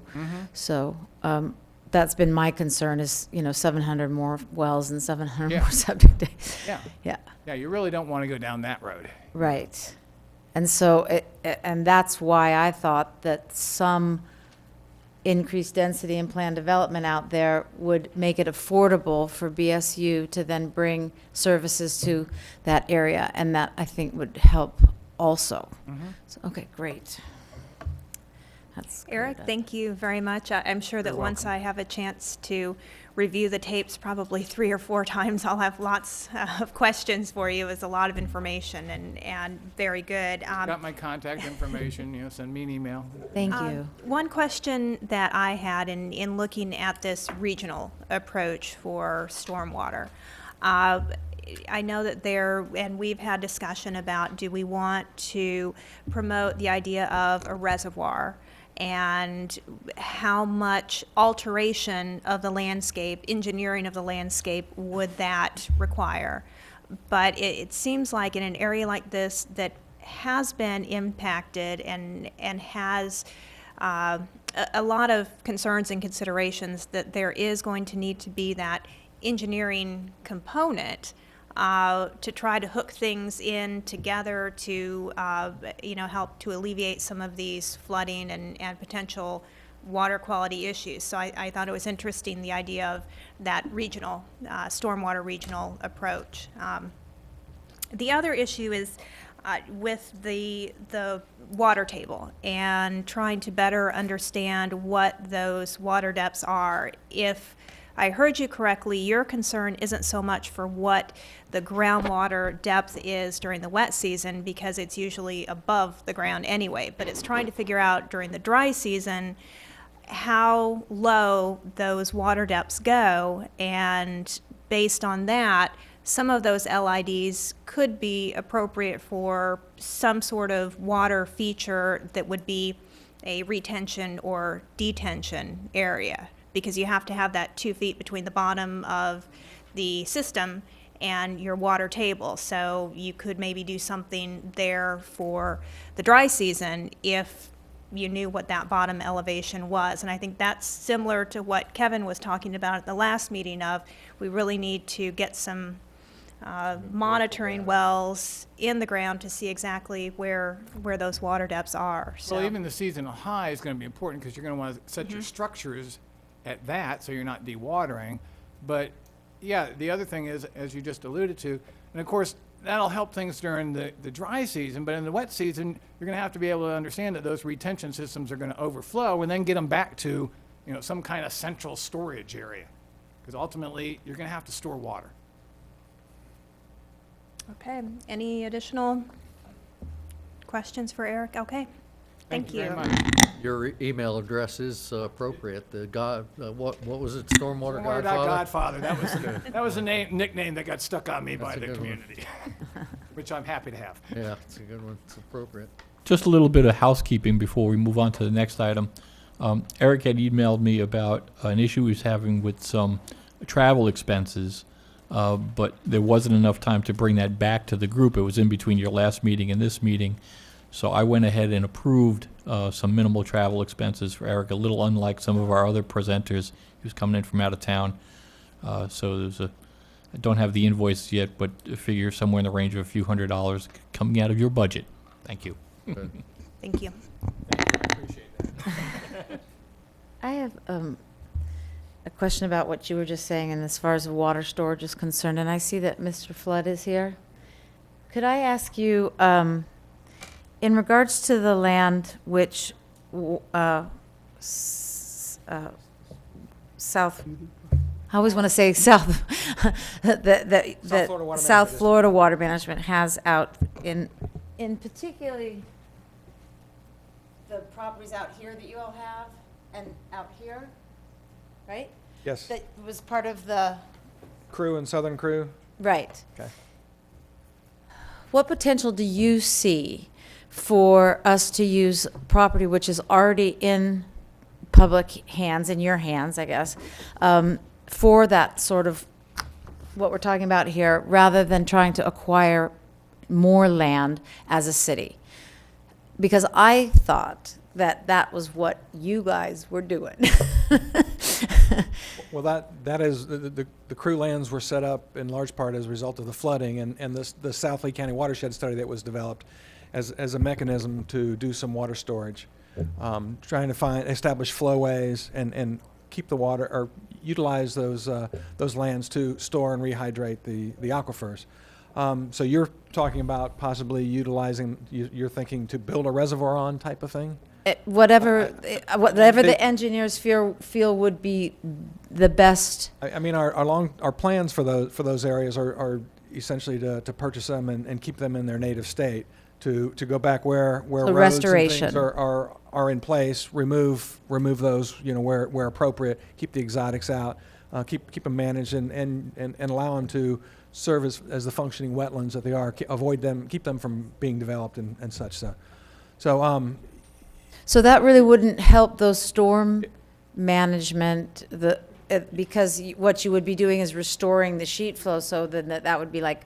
Well, if you're looking at say perhaps pumping water from one side of the county over there and put that water over there, that's something that would have to be looked at, because we have to look at the impacts of moving the water from one watershed to another. Or I mean, it's within a large watershed, but there's smaller drainage areas over there. So that is one of the concerns. That's what the South Lee County watershed study looked at, was trying to identify where best to convey water, and it came up with some recommendations to add increased flows to certain areas but those lands were purchased specifically to try to keep them in their native state over there. But that Which wouldn't would not be a. well, that wouldn't preclude them if some type of study was done and looking to do something specific out there. But as far as pumping water over there to put in perhaps a reservoir type of thing. No, I just mean holding it there during the high rain, so that one of Mr. Irwin's ideas was that we could keep the water out there a little longer, not to change it, but to more restore it, so that it could hold some of that water to be used on that area for the dry season. Because I'm trying to avoid purchasing a lot of the DRGR by the city, because I just think that that's really expensive. So I'm just trying to see if what is already in public hands could be. Yep, and that's precisely the South Lee County watershed study. Nicole and I were talking about it. I'm sorry, the Southern Crew project was specifically all about. It was to try to restore the hydrology, get rid of the ditches that were in there that were accelerating the dewatering of the area. It was to remove the roads that are impacting the natural sheet flow over there, and putting some ditch blocks in there so we would capture and hold the water on the landscape a little bit longer, rather than let it just rush right into the Kiel Canal and into the Imperial River. And that is a $3.5 million project, Nicole. You'd Okay. asked about that, and I didn't have the number off the top of my head there. So, but that is the project that's the land has been acquired. It's designed, it's permitted, and but awaiting construction funding for. So. Can I build on what Tori? I know we're kind of a little off track of the agenda, but when we got Phil there, and John, is Brenda Brooks going to be talking next time or in the next month or two? Because I know she. As a matter of fact, Yes, okay. one of the things I have on the agenda that I want to talk to you Okay. about was our plans for the July 14th Okay. meeting. Well, because I know on the southern crew, which is about 4,000 acres, because I've been trying to figure out, well, how much of that crew land, and Cullum and I are both on that board, but is in Lee County DRGR and is not yet purchased to finish the crew plan. And it looks like it's about 15,000 acres of the 60 or 65,000, 63,000 of crew is in the Lee DRGR. And it looks like about 2,300, 2,400 acres is in many, many little parcels is not purchased.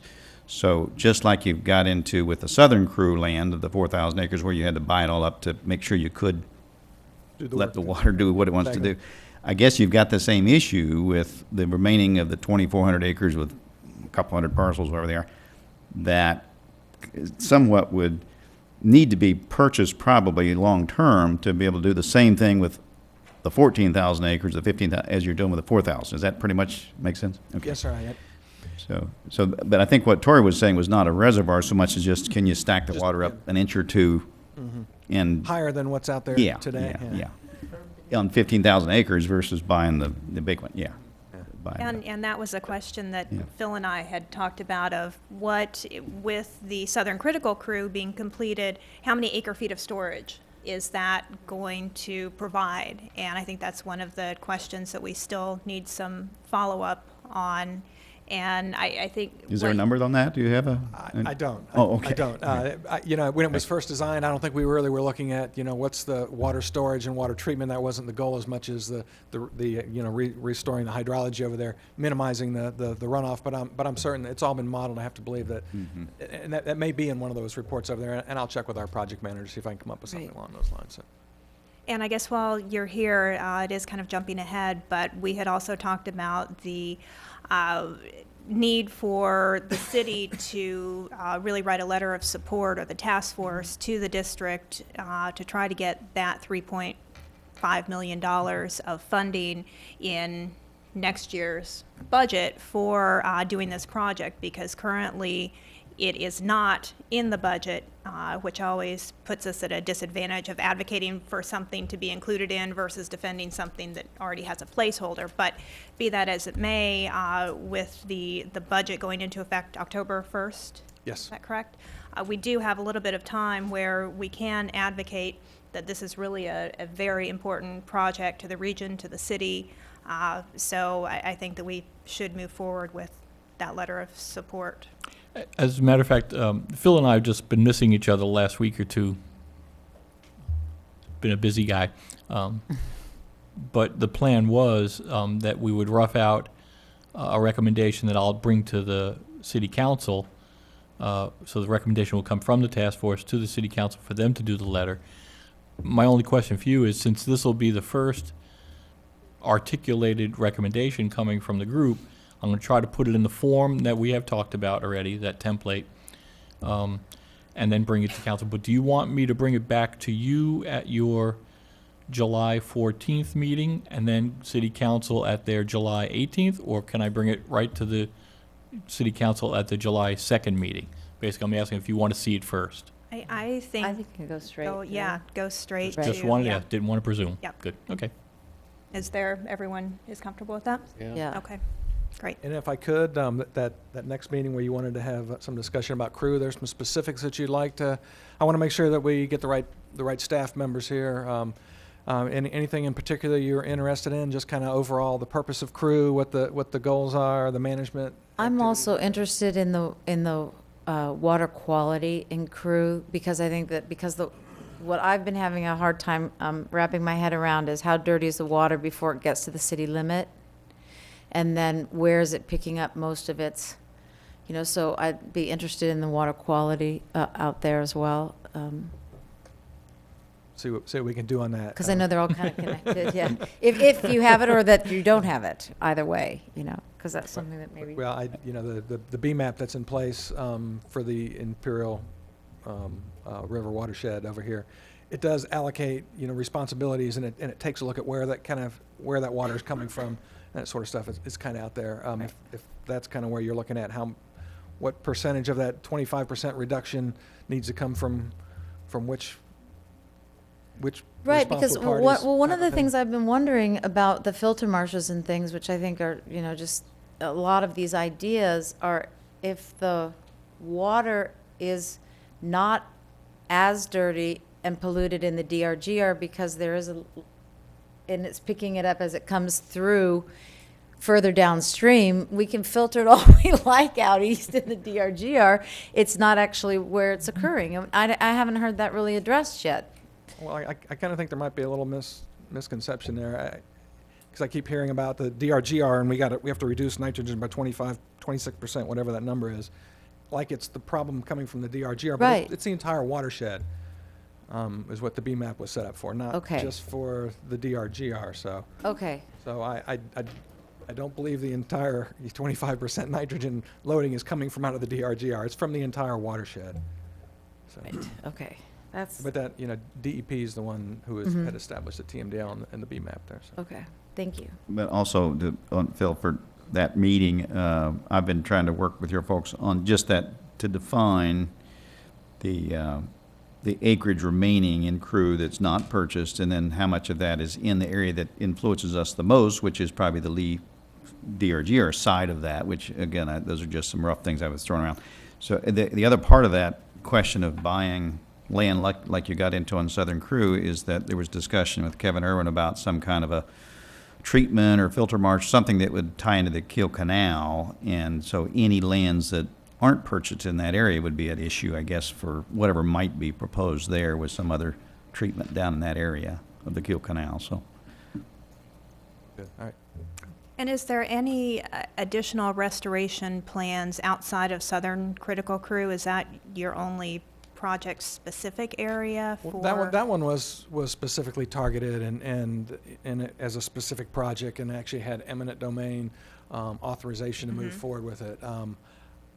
I can't say that there's some specific hydrologic restoration projects within Crew. We manage it, collectively. And there may be some areas that are targeted where we're going to be removing exotics over here, but I'll get up with our land managers and come up with the whole land management plan, kind of walk through what the goals are, what the objectives are out there, give you some idea on funding, what it costs, and the land acquisition, what's left out there, sort of thing. So. Great. Thank you. Okay, looks like we're down to discussion of the first deliverable from the Kevin Irwin contract, and I believe that John has the second deliverable to distribute to the group. And I don't know if we, without the benefit of having Kevin here to kind of give some additional context and explain, I don't know if we want to go ahead and start the discussion or take a look at deliverable 2 and discuss at our next meeting. What's Yeah, I think so. It's going to take a while to. Yeah, I think it'd be better to tie them together. Yep. I mean, that's what his scope was. I had sent out to the group the other, I think this whole issue of the water monitoring, I just want to make sure, since we didn't get a lot of information when Kevin was here on what's out there, I had sent you the Lee County stuff, and then I think you, John, have also some of the things that Johnson put together so that we are aware that there is quite a bit of monitoring, so that whatever is proposed, and we don't have a specific plan from Kevin on that, kind of integrates with the other monitoring, that it's not done in a vacuum. And so the city does monitoring, and as does the district, as does the county, so that whatever we do to supplement that or whatever he feels needed. Yeah, that's the map from Johnson. That is what they've been doing with the city. So you have the county, you have the city, and then the district and the USGS. So we've got a lot of sources that we want to make sure that are accounted for. That's all I can say is that. So they're coordinated? Yeah, coordinated, and we're not looking at just in a vacuum, any new monitoring data that's needed.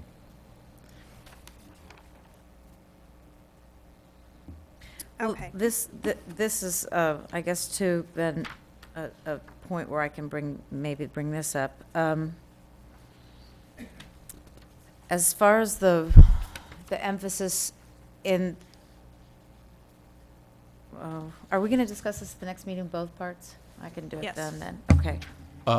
Just one point, I'm not sure, I mean, obviously, the task force is welcome to discuss the two deliverables to whatever extent you feel you can, but if you wanted to put it off until Kevin was going to be back, unfortunately, he will not be able to appear until the August meeting. The August meeting, okay.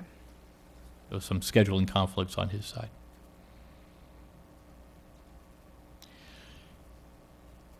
So again, I don't want to cut off conversation, but just to point out that Right. you probably won't have Kevin here at the July meeting. Not probably, you won't have Kevin here at the July meeting. Well, what's the thoughts of the committee? Do we want to?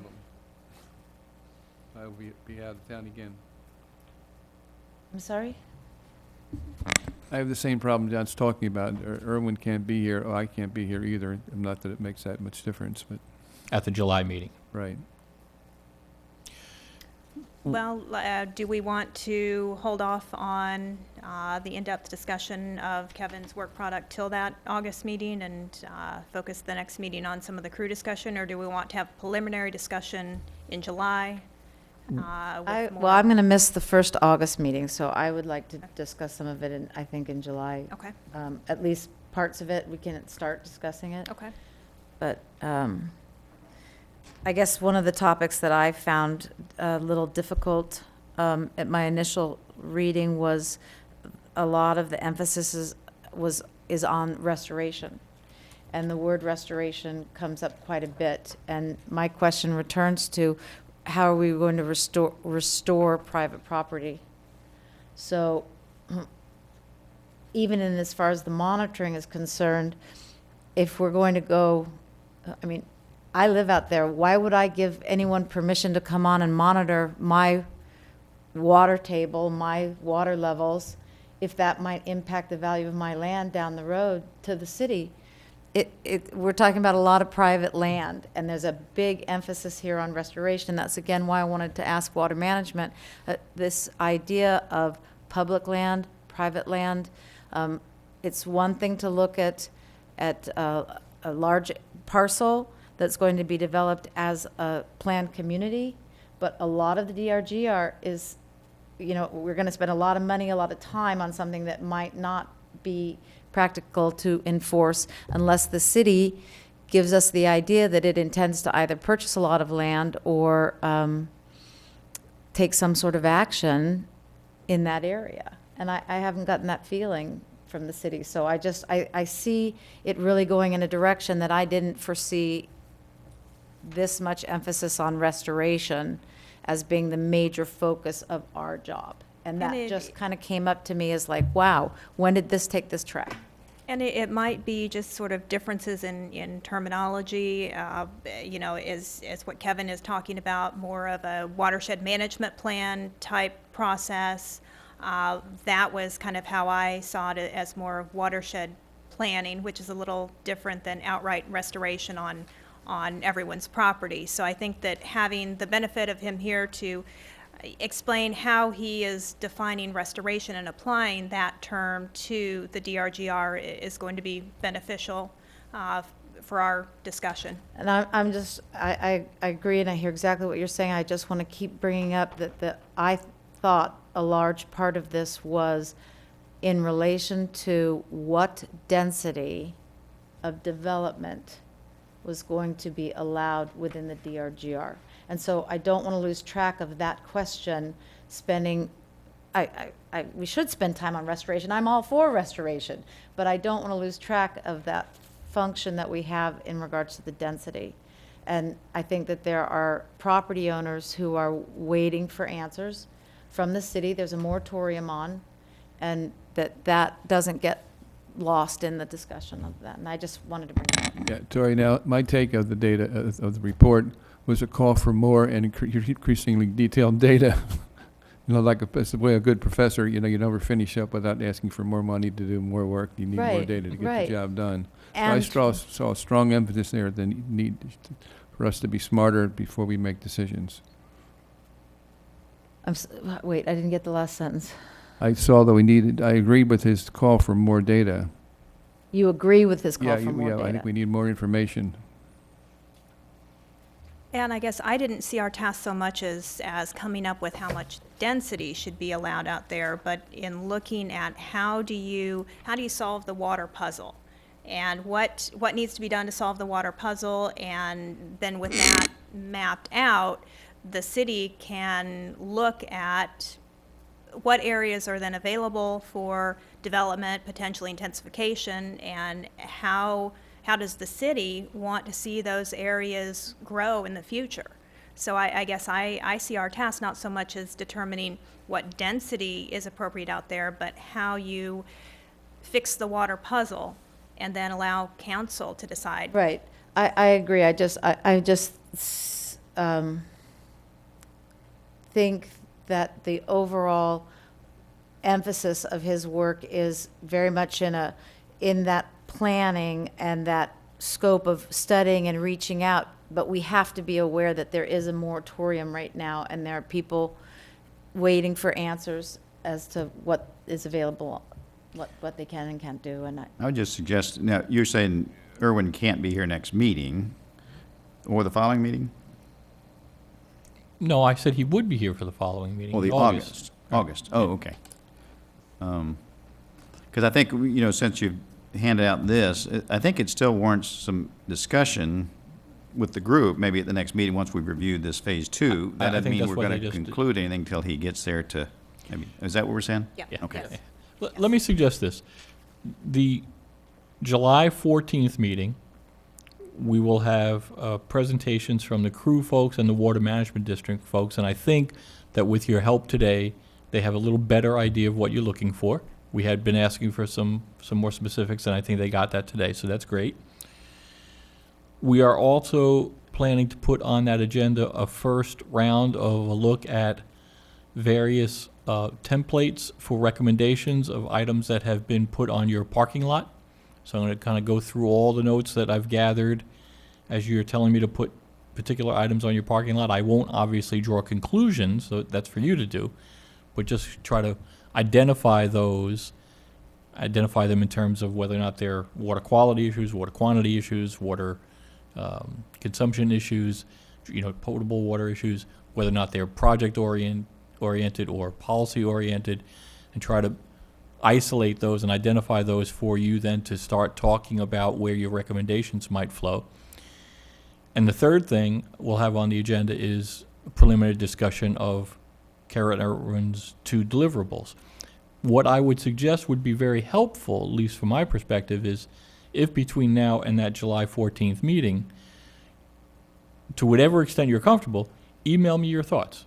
You know, if you have more of these parking lot issues that you think may not have been articulated, get them over to me.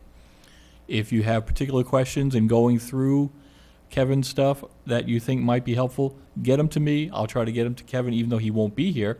Perhaps we can start a dialogue, potentially through some emails. Sometimes it's more complicated than that. But at least, if nothing else, he'll have an idea of where you have some concerns or questions, and we'll start to transmit that to him. The August 11th meeting, then, we'll have Kevin back. We've also, in the past, asked that BSU be prepared to come back and talk to us, and I've been working with Andy Tilton, who, again, has been providing very good information for us as these dialogues go forward. So I'd like to suggest that we have Andy come in to give an initial kind of follow-up presentation. Then Kevin will be here to talk to you directly about his deliverables. And, of course, we can keep the conversation going then again about the recommendations on the templates and see if we can't start to congeal those into actual articulated recommendations. Going into September, because we had originally agreed that August and July would have one meeting each, start thinking about September the 8th and 22nd as going back into our 2 meeting a month mode. And if those meeting dates are good, we'll start to lock those in. That would be September 8th, September 22nd. Okay? So if that works for you, that's kind of the game plan going forward for the next couple of meetings. And obviously, we know there's going to be some folks who are doing some traveling. That's wonderful. Feel free to email me whatever, you know, if you happen to be in the middle of a trip somewhere and thought about this stuff and wanted to send it along. I'll circulate it to the group as warranted, and we'll keep your input going. Okay, thanks, John. Just jumping back up to member items and reports, did anyone want to expand upon the information that they submitted for the packet? I'd like to submit some more information. I spent some time reading about the Collier County Wellfield Protection Area, and John was most kind to post it on our library. And I think I'd like to pass out a copy to everybody. I thought it was very interesting reading, sort of scary about the importance of wellfield protection, about the soils we have here not being the most wonderful filters. They're thin, they're sandy, pollutants go running right through them, so we really need to have a large area of protection of well fields. Otherwise, we're in trouble. And that ordinance, obviously, And that's where I'm going next, Right. is the wellfield ordinance seems to be extremely important to our thinking and thoughts, and so where are we with this? When are we going to see it? Is Before Mr. we do Tilton it. still here? I think he left. He left, smart man. Right now, Bonita Springs Utilities is assisting us with it. I have sent Kim Hoskins, after your last meeting, I sent a email. They have retained Johnson Engineering to assist them. They are waiting to have a kickoff meeting, and I believe Mr. Tilton told me it was scheduled for next Wednesday. That's just for the technical people, the hydrogeologists and the engineers to be meeting. I'm not invited, but they should be meeting next week. They're going through the travel times of the water, because I believe that's the main thing to be making the changes. Where do we see the wellfield protection stuff coming to us so we can sort of integrate with the We rest of the see it material? after the engineers and hydrogeologists that have been retained for the work to do the work. Do we have a rough time frame? I have asked for a rough time frame. I have not received it. I've My- asked. My concern is it comes in December, and, you know, it might, I understand, but again, I'm not the scientist sitting down trying to figure out the work. I mean, I'm waiting for that work. They know that we're waiting for it, okay. and I've asked for it. Finishing up, one of the things I'd like to read from the report here, it says, "The long-term approach to maintaining an acceptable level of groundwater quality is to reduce the groundwater contamination rather than to remediate the problem." So it makes an awful lot of sense to me. Fix it early rather than trying to fix it after the problem occurs. Absolutely. And I think that's why they're spending the time with the hydrogeologists and the engineers to get those answers. Right. Can I continue? Sure. Stormwater master plan recommendations, seems to me they made about 16 recommendations, of which 8 were forwarded. Do we have any idea of what those, were they accepted, rejected, funded, not funded? I only got that from you, I think, the middle of last week. I've asked Matt from Public Works to kind of go through that, give us a summary of where each of those stand. Hopefully, I'll have that for you next week. Right, and what's included in the city improvement or capital improvement Right. plan? Mhm. Okay. Could I good. clarify, Dave, are you talking about the 2010 stormwater recommendations for the Phase- 2011? Phase 2, Phase 2, which was water quality? right, Yeah, okay. Yeah. right. Anything else? And likewise, the Raw report had several policies versus some of our findings are going to be mechanical or hardware oriented, others going to be more policy statements. Raw seemed to me had 3 or 4 policy type recommendations, and I guess I'm curious whether they made it into the comp plan or the LDC, or were they just they're too old. For the Raw report? Yeah, there's like 4 or 8 recommendations in there. I think they were sort of policy oriented. If they were added to the comp plan, I don't, if somebody wants to, I mean, I can look at the comp plan, what we've Yeah, I mean, adopted, I but- can't answer it off the top of my head here, but I'll certainly, It's just of the same vein as the other questions, you know. Well, the raw report wasn't adopted or Right, there's by nothing the city, accepted, so what were but we there was, I'm to- sure there's some elements of what he recommended that you'll see in some of the documents, but it wasn't technically an adopted, we're going to take Okay. everything. And that to- might yeah. be something this group, if you agree with some of those policies, then that would be a recommendation you would take to city council, and then we could go forward. I like some of the recommendations, and I was curious as to what happened to them. Were they OBE, or are they still to be looked at, or whatever? I will try to identify the specific recommendations that I could. like best. Great, thank you. That's it.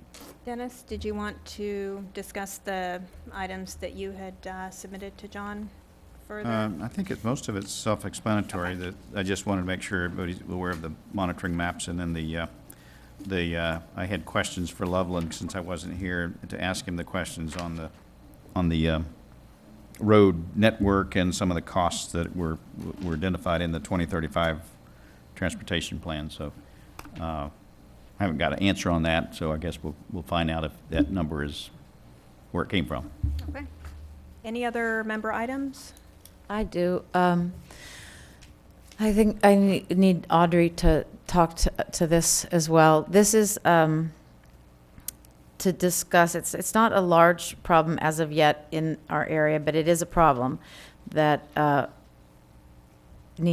have felt needed to be addressed in the city. We had no way to address it, and that is the handling of horse manure and the handling of composting. At this point, there was no ordinance. There was no way to deal with it because the city had never put anything. So I believe that the city's been working on. Let me go, maybe I can help a little bit. One of the things that I had the luxury of having another attorney in my office through courtesy of the University of Miami, Justin Diner, and I assigned him a project to look at, believe it or not, manure, what we have in our land development code as opposed to what is available in other communities. Some communities, and he did a report on that, and we shared that with Ms. Polonitsa and John, of course.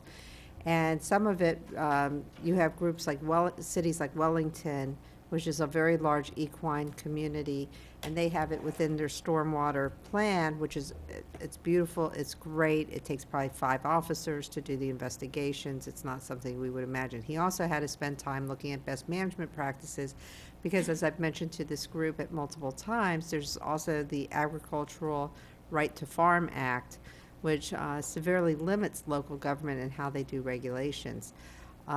He also looked at Ocala, and in Ocala there was and he has a memo, and I can provide the memo to this group if they'd like to see the memo, has a very nice, short and concise area of what they regulate, and it's basically site distance, and we would add the BMP language to make sure we're consistent with the changes to the Right to Farm Act.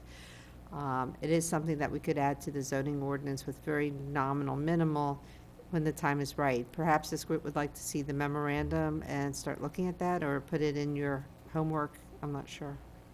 It's just, I think that the part I wanted to bring up to the task force, and I think it's going to go before the city, is that if you have a large animal and you have a lot of their waste, and that's just put onto the low-lying soil, and then it rains, the runoff can quite quickly run off into the ditches, like Cullen was saying at the last meeting, how quickly the water gets to the Imperial River. And it's not such a big problem during the dry season, but it can be quite a big problem. Then as the sheet flow comes down, it picks up everything in that area. So it's just a question of doing things like stacking it on a impervious surface with a little bit of a roof over it, so that when you are composting it, it's not leaching out. And it has to be a certain number of feet away from an open waterway, which would actually also include any kind of a little conveyance ditch or anything. So it's just a question of, well, we're going to all this effort, not just letting it just pour in during the rainy season. So I think it's really good that the city's going to adopt something for future. Yeah. Eric didn't have the numbers on horse Did have waste, but he had. Oh, he did have it on. Oh, he had the but horse. yeah. Okay. There's dog, horse. Well, dog. Yeah, I saw Yeah, but dog there was and also cow. cow Okay, and- so yeah, that He had it broken is down. Right. with human. yeah, that is a big issue. So okay. Any other? Well, I Member don't know that we need to or want to, but the issue was brought up by 3 different people on the cities looking at this issue Wednesday on a referendum, or non-binding referendum. I mean, is that something we need to participate in or desire to. I didn't even think it was something we would discuss today, but it came up, so. Right, I didn't know to discuss it today either. I don't know enough about it to discuss it. I don't either. John, what's the general? I really issue can't that's talk to coming forward. specifics, but I do know that on the agenda, Councilman Lockhart has asked for a discussion about a non-binding referendum on development in the DRGR. I don't know if there are any, Could you define it I don't, could you make that Sure. easier for me to, Yeah. non-binding referendum, I don't know what that is. Let me pull up my a little bit of the green sheet on here. A non-binding referendum would mean, first of all, let's say what you're not allowed to do. Florida statute 163, I have no idea the number perfectly yet unless I get my paperwork in front of me, prohibits, let me pull paperwork, 1 second.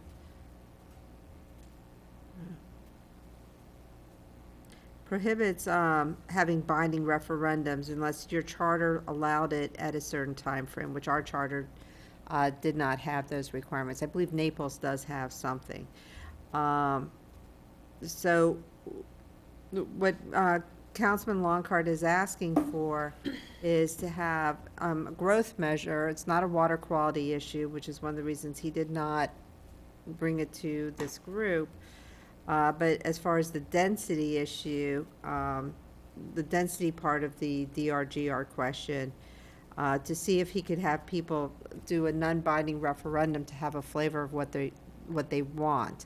Now, this would not be evidence. It would not be binding. So comprehensive plan amendments would still be able to be, I'm assuming the moratorium is over. I mean, the comprehensive plan elements, but from I guess, a political tool, he felt that it would be something that would provide insight as they review applications. But again, any application would have to stand on its own merits, and he's aware of that, and it would need, based on the evidence that's provided, and council would make that decision based on what we call legislative determination, which is a rational basis. Does that help? A little, yeah. But it's called non-binding. The statute number is 163-3167, and that prohibits binding referendums. So basically, he wants everybody in the city to vote on what they want to have out there. Right. Well, not what they want to have out, but do you even want city council looking at density in this issue? He hasn't actually pinpointed what the question that he would want to put down is, but just how do you feel about density? Do you think density should be increased above the 1 dwelling unit per 10 acres in the DRGR area? So if if evidence makes it sense for it to be allowed. So, and I can provide copies of the green sheet if anybody wants it, or. I can get it off the internet. Okay. Thank you, Audrey. We have the confirmation for the next meeting dates. Update on Gargiulio land purchase recommendation. yeah, for those who maybe didn't catch it, I think it was reported in the newspaper, but at the last city council meeting, they were asked to ratify a letter that the mayor had signed previously recommending purchase of some lands that were formerly owned or still owned by Gargiulio, but available Collier County lands, if I'm not mistaken, but that could add to the inventory of publicly owned undeveloped lands. So, Is this in Crew? no, I don't think so. Oh, there you go. Someone said it's Okay. next to the Crew. I'm hearing voices. I'm not sure. Okay. So just wanted to let you know that that had been something that the council had acted on since your last meeting. Okay. Thank you. And the last update I have just on, again, this group has been very interested in encouraging us to proceed along with water quality and water quantity projects whenever possible and to seek alternate funding. So I just want to let you know that in the last 2 state budget sessions, we've been successful in getting $250,000 in each of the sessions, so 2 separate grants that'll go towards projects. One I believe was Spring Creek, and one I believe was Oak Creek, to help with some of the issues that we're having out there. So yes, we are actively pursuing those dollars, other than city dollars, wherever possible. And for Spring Creek, what will the funding go towards? Let me see if I can't get an email and kind of summarize that out and get to you, because, again, we've got a couple of different projects going. I'm not sure which one this was earmarked for. Okay, I'll great. follow up on that. Thank you. Okay, we are to public comment.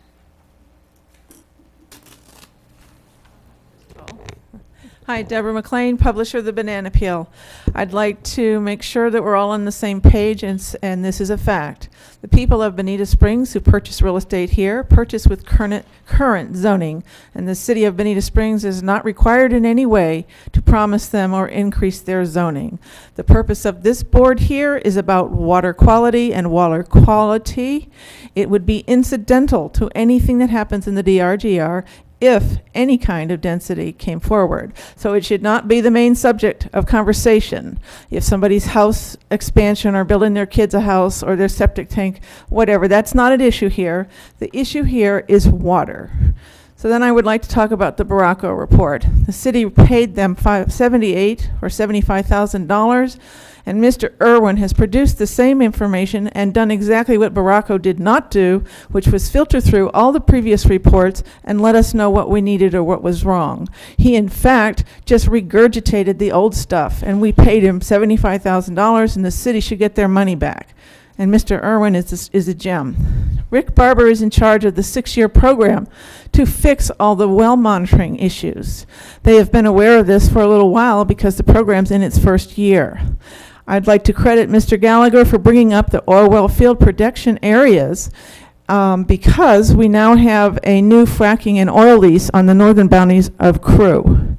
This, the Collier County Oil Well Ordinance, demonstrates clearly the protection areas and goes further and lets us know that when north of us or east of us and the water comes to us, it tells us within 10, 15, or 25 years when the other guy's pollution is going to reach us. So this is extremely important that we know and have current well monitoring and establish an ordinance better than Collier County's. Because if that fracking happens on the north part of Crew, in 10 years, and I'll still be here, our water will be infiltrated with their pollutants. And let's see. That's all I have. Thank you.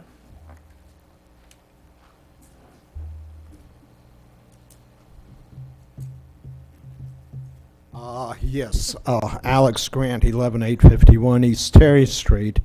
Former, I am a graduate of North Carolina State University. Somebody mentioned that. Soil science, my master's degree there in 1971.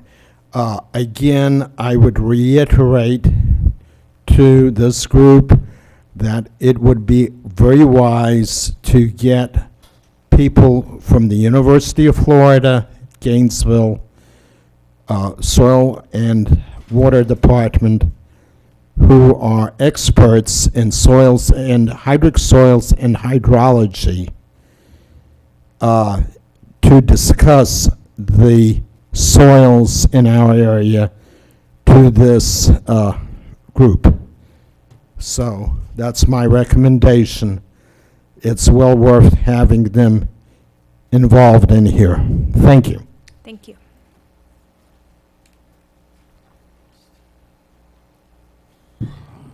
Madam Chair, Tory, gentlemen. I've spent 6 weeks doing work on spreadsheets involving various wells in Lee County and in Collier County. And I'd like to speak, if I may, for more than 3 minutes on this subject. Is that okay? Right with me. Good, Yes. thank you. So I'd been working on these spreadsheets for some time, and the spreadsheets show the details of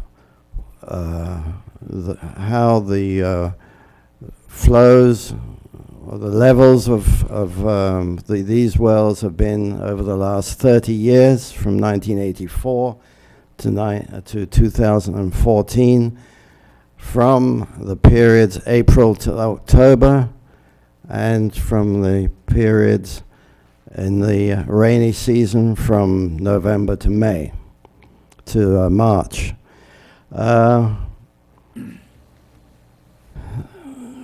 What interested me in doing this was the letter that was sent by Johnson Engineering in March to BSU in response to some queries that Dave had made. And in that letter, they referred to two of the wells that were on my spreadsheets. And they said, the gentleman who wrote this particular letter wrote that the levels were either steady or rising trends over the past 15 years, 10 to 15 years.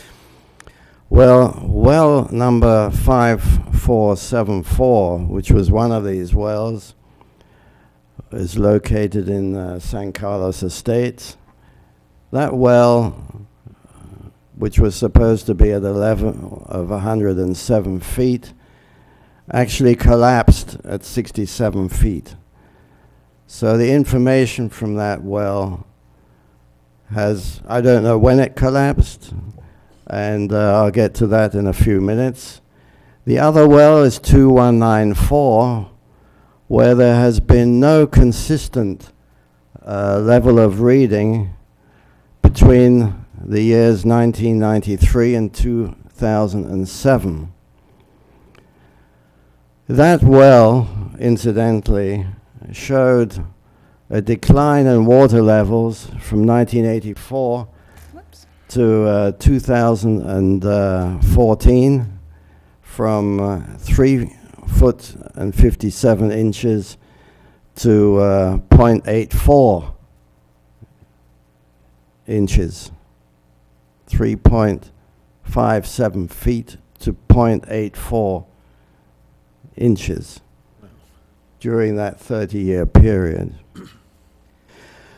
So I began to think, look, we've heard a lot from engineers here about whether they are using modeling and whether they're using actual data from the wells, and I wasn't sure what whether there was a connect or a disconnect. So I did a lot of research, and some of the research that I did, a lot of it is contained in this publication, which I mentioned in, I don't know if you received this presentation of mine, but it runs to 11 pages, and it took a lot of work. But in here, there is a lot of information connecting all aspects of groundwater monitoring, which I really urge you to read if you haven't read it.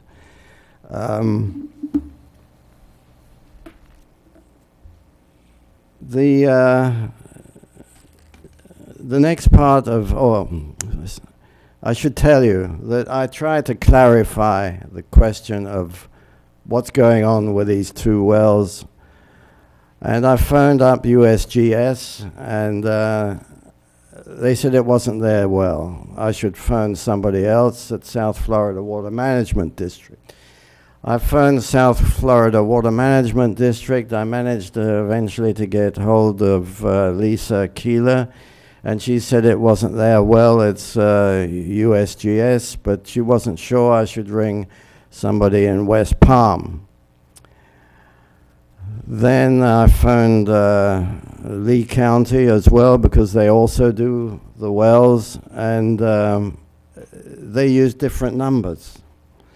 So you've got USGS, you've got South Florida Water Management District, you've got Lee County, you've got Water Resources, and Uncle Tom Cobley and all, and they are all using different ID numbers, so it's difficult to tell which well is which that they are reporting on.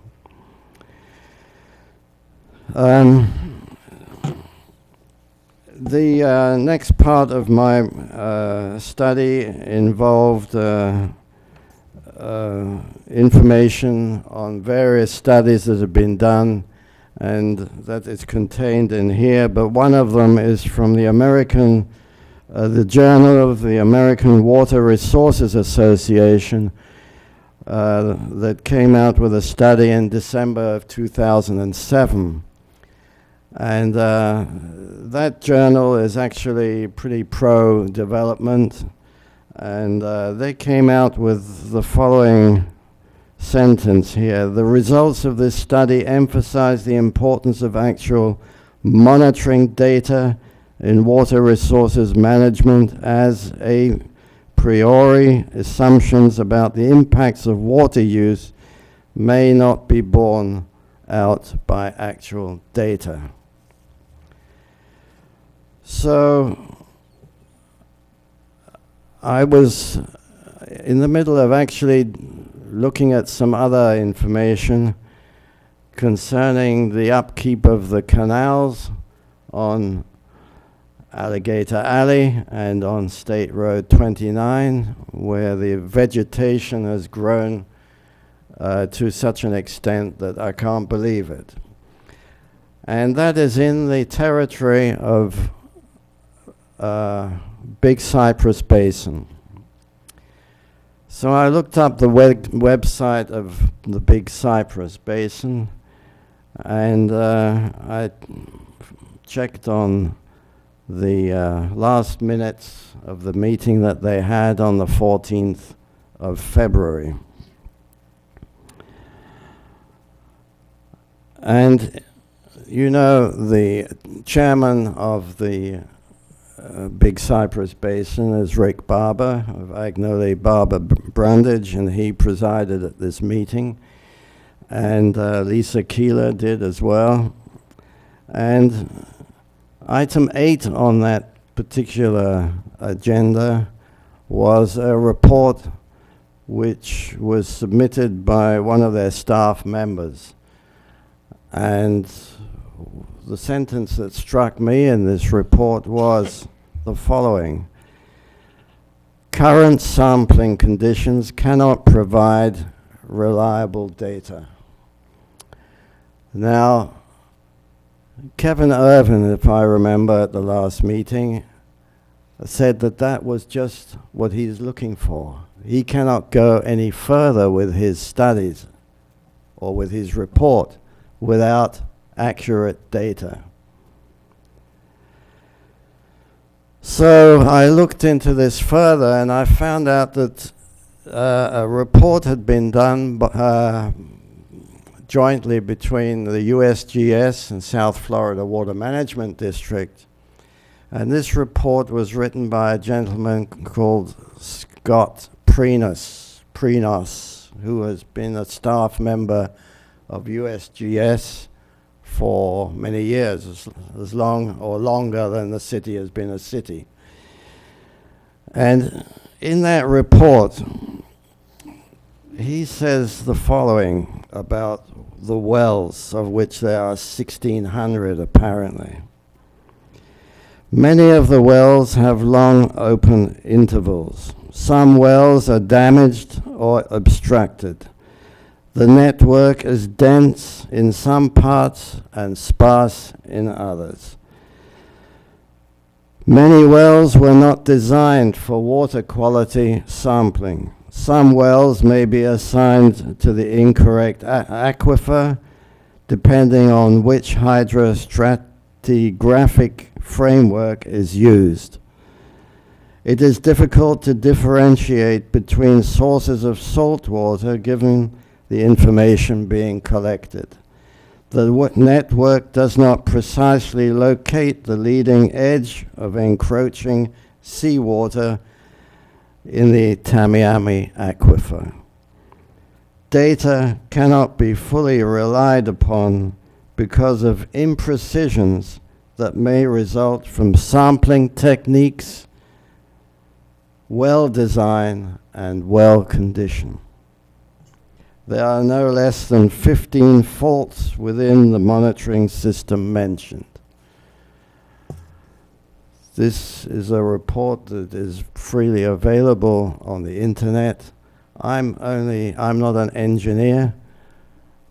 I am, you're wondering who the devil I am coming up here spouting this stuff. I did the research. It's on the internet. Anybody can see it. And could I'm you just- provide John the write-up, your 11-page write-up, so that he can distribute to the task force Yes. in case we haven't seen that? Yes, sure. And I did read it. It's interesting. Yeah. Okay, all right. Well, The I- telephone transcript was interesting. That was pretty strange. I'm just relaying this. This is the information I've got on the internet. What you do with it is up to you. But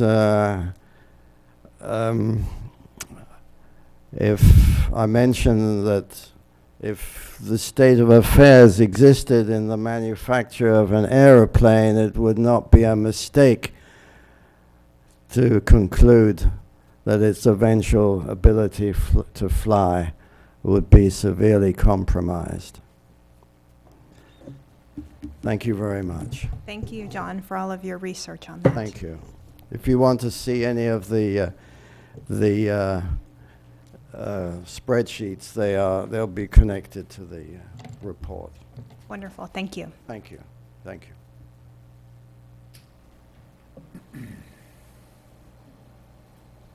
Carolyn Gallagher again for the record, speaking as a resident. I didn't intend to say anything else here, but I've been working on something I wanted to say at the City Council on Wednesday morning. So I thought maybe I would share it here with you first. And it follows right on what John West was just saying about the well fields. This information just recently came to light regarding these well fields in the DRGR area.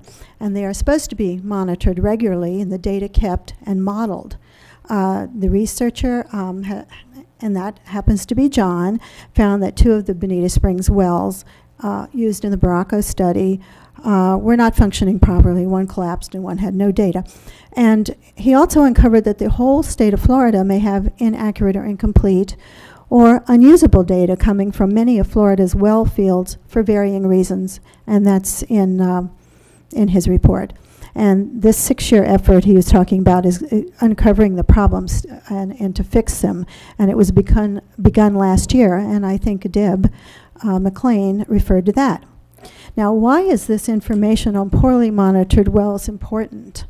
The 2010 Collier County Wellfield Protection Report of November 2010 gives us a good explanation, and that's been brought up before, and that is on the Water Task Force website. Surface water runs across the wetlands, sinking into the earth, lessening flooding, losing contaminants, and filling the aquifers with cleaner water. In Collier County and the surrounds, the water table is only 6 feet below the surface, give or take, thereby making it much more difficult for this small band of land to filter pollutants and toxins from the water. For this reason, even more land is needed to do the job. Well monitoring gives us the data that allows us to calculate through modeling how big an area must be to protect the well fields from contaminants. If we were to look at page 6, map 1 in the Collier County Wellfield Report, and it's on the website, again, we would see that the protection area is very large.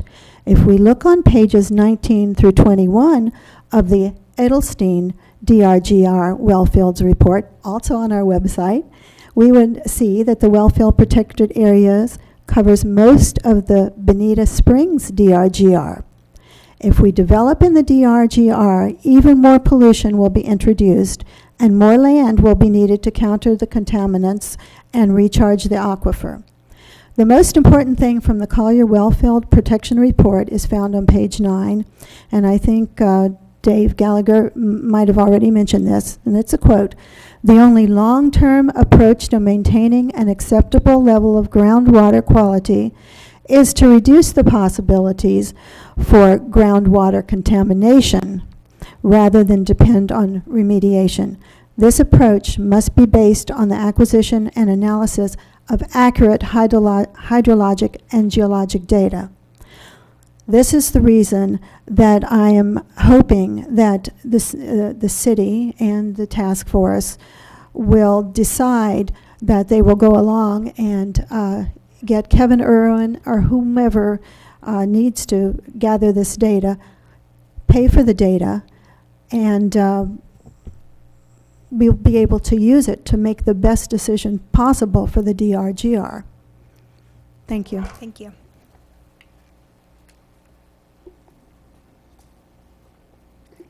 Anyone else for public comment? Okay. Our next meeting will be on July 14th, and with that, we are adjourned. Thank you.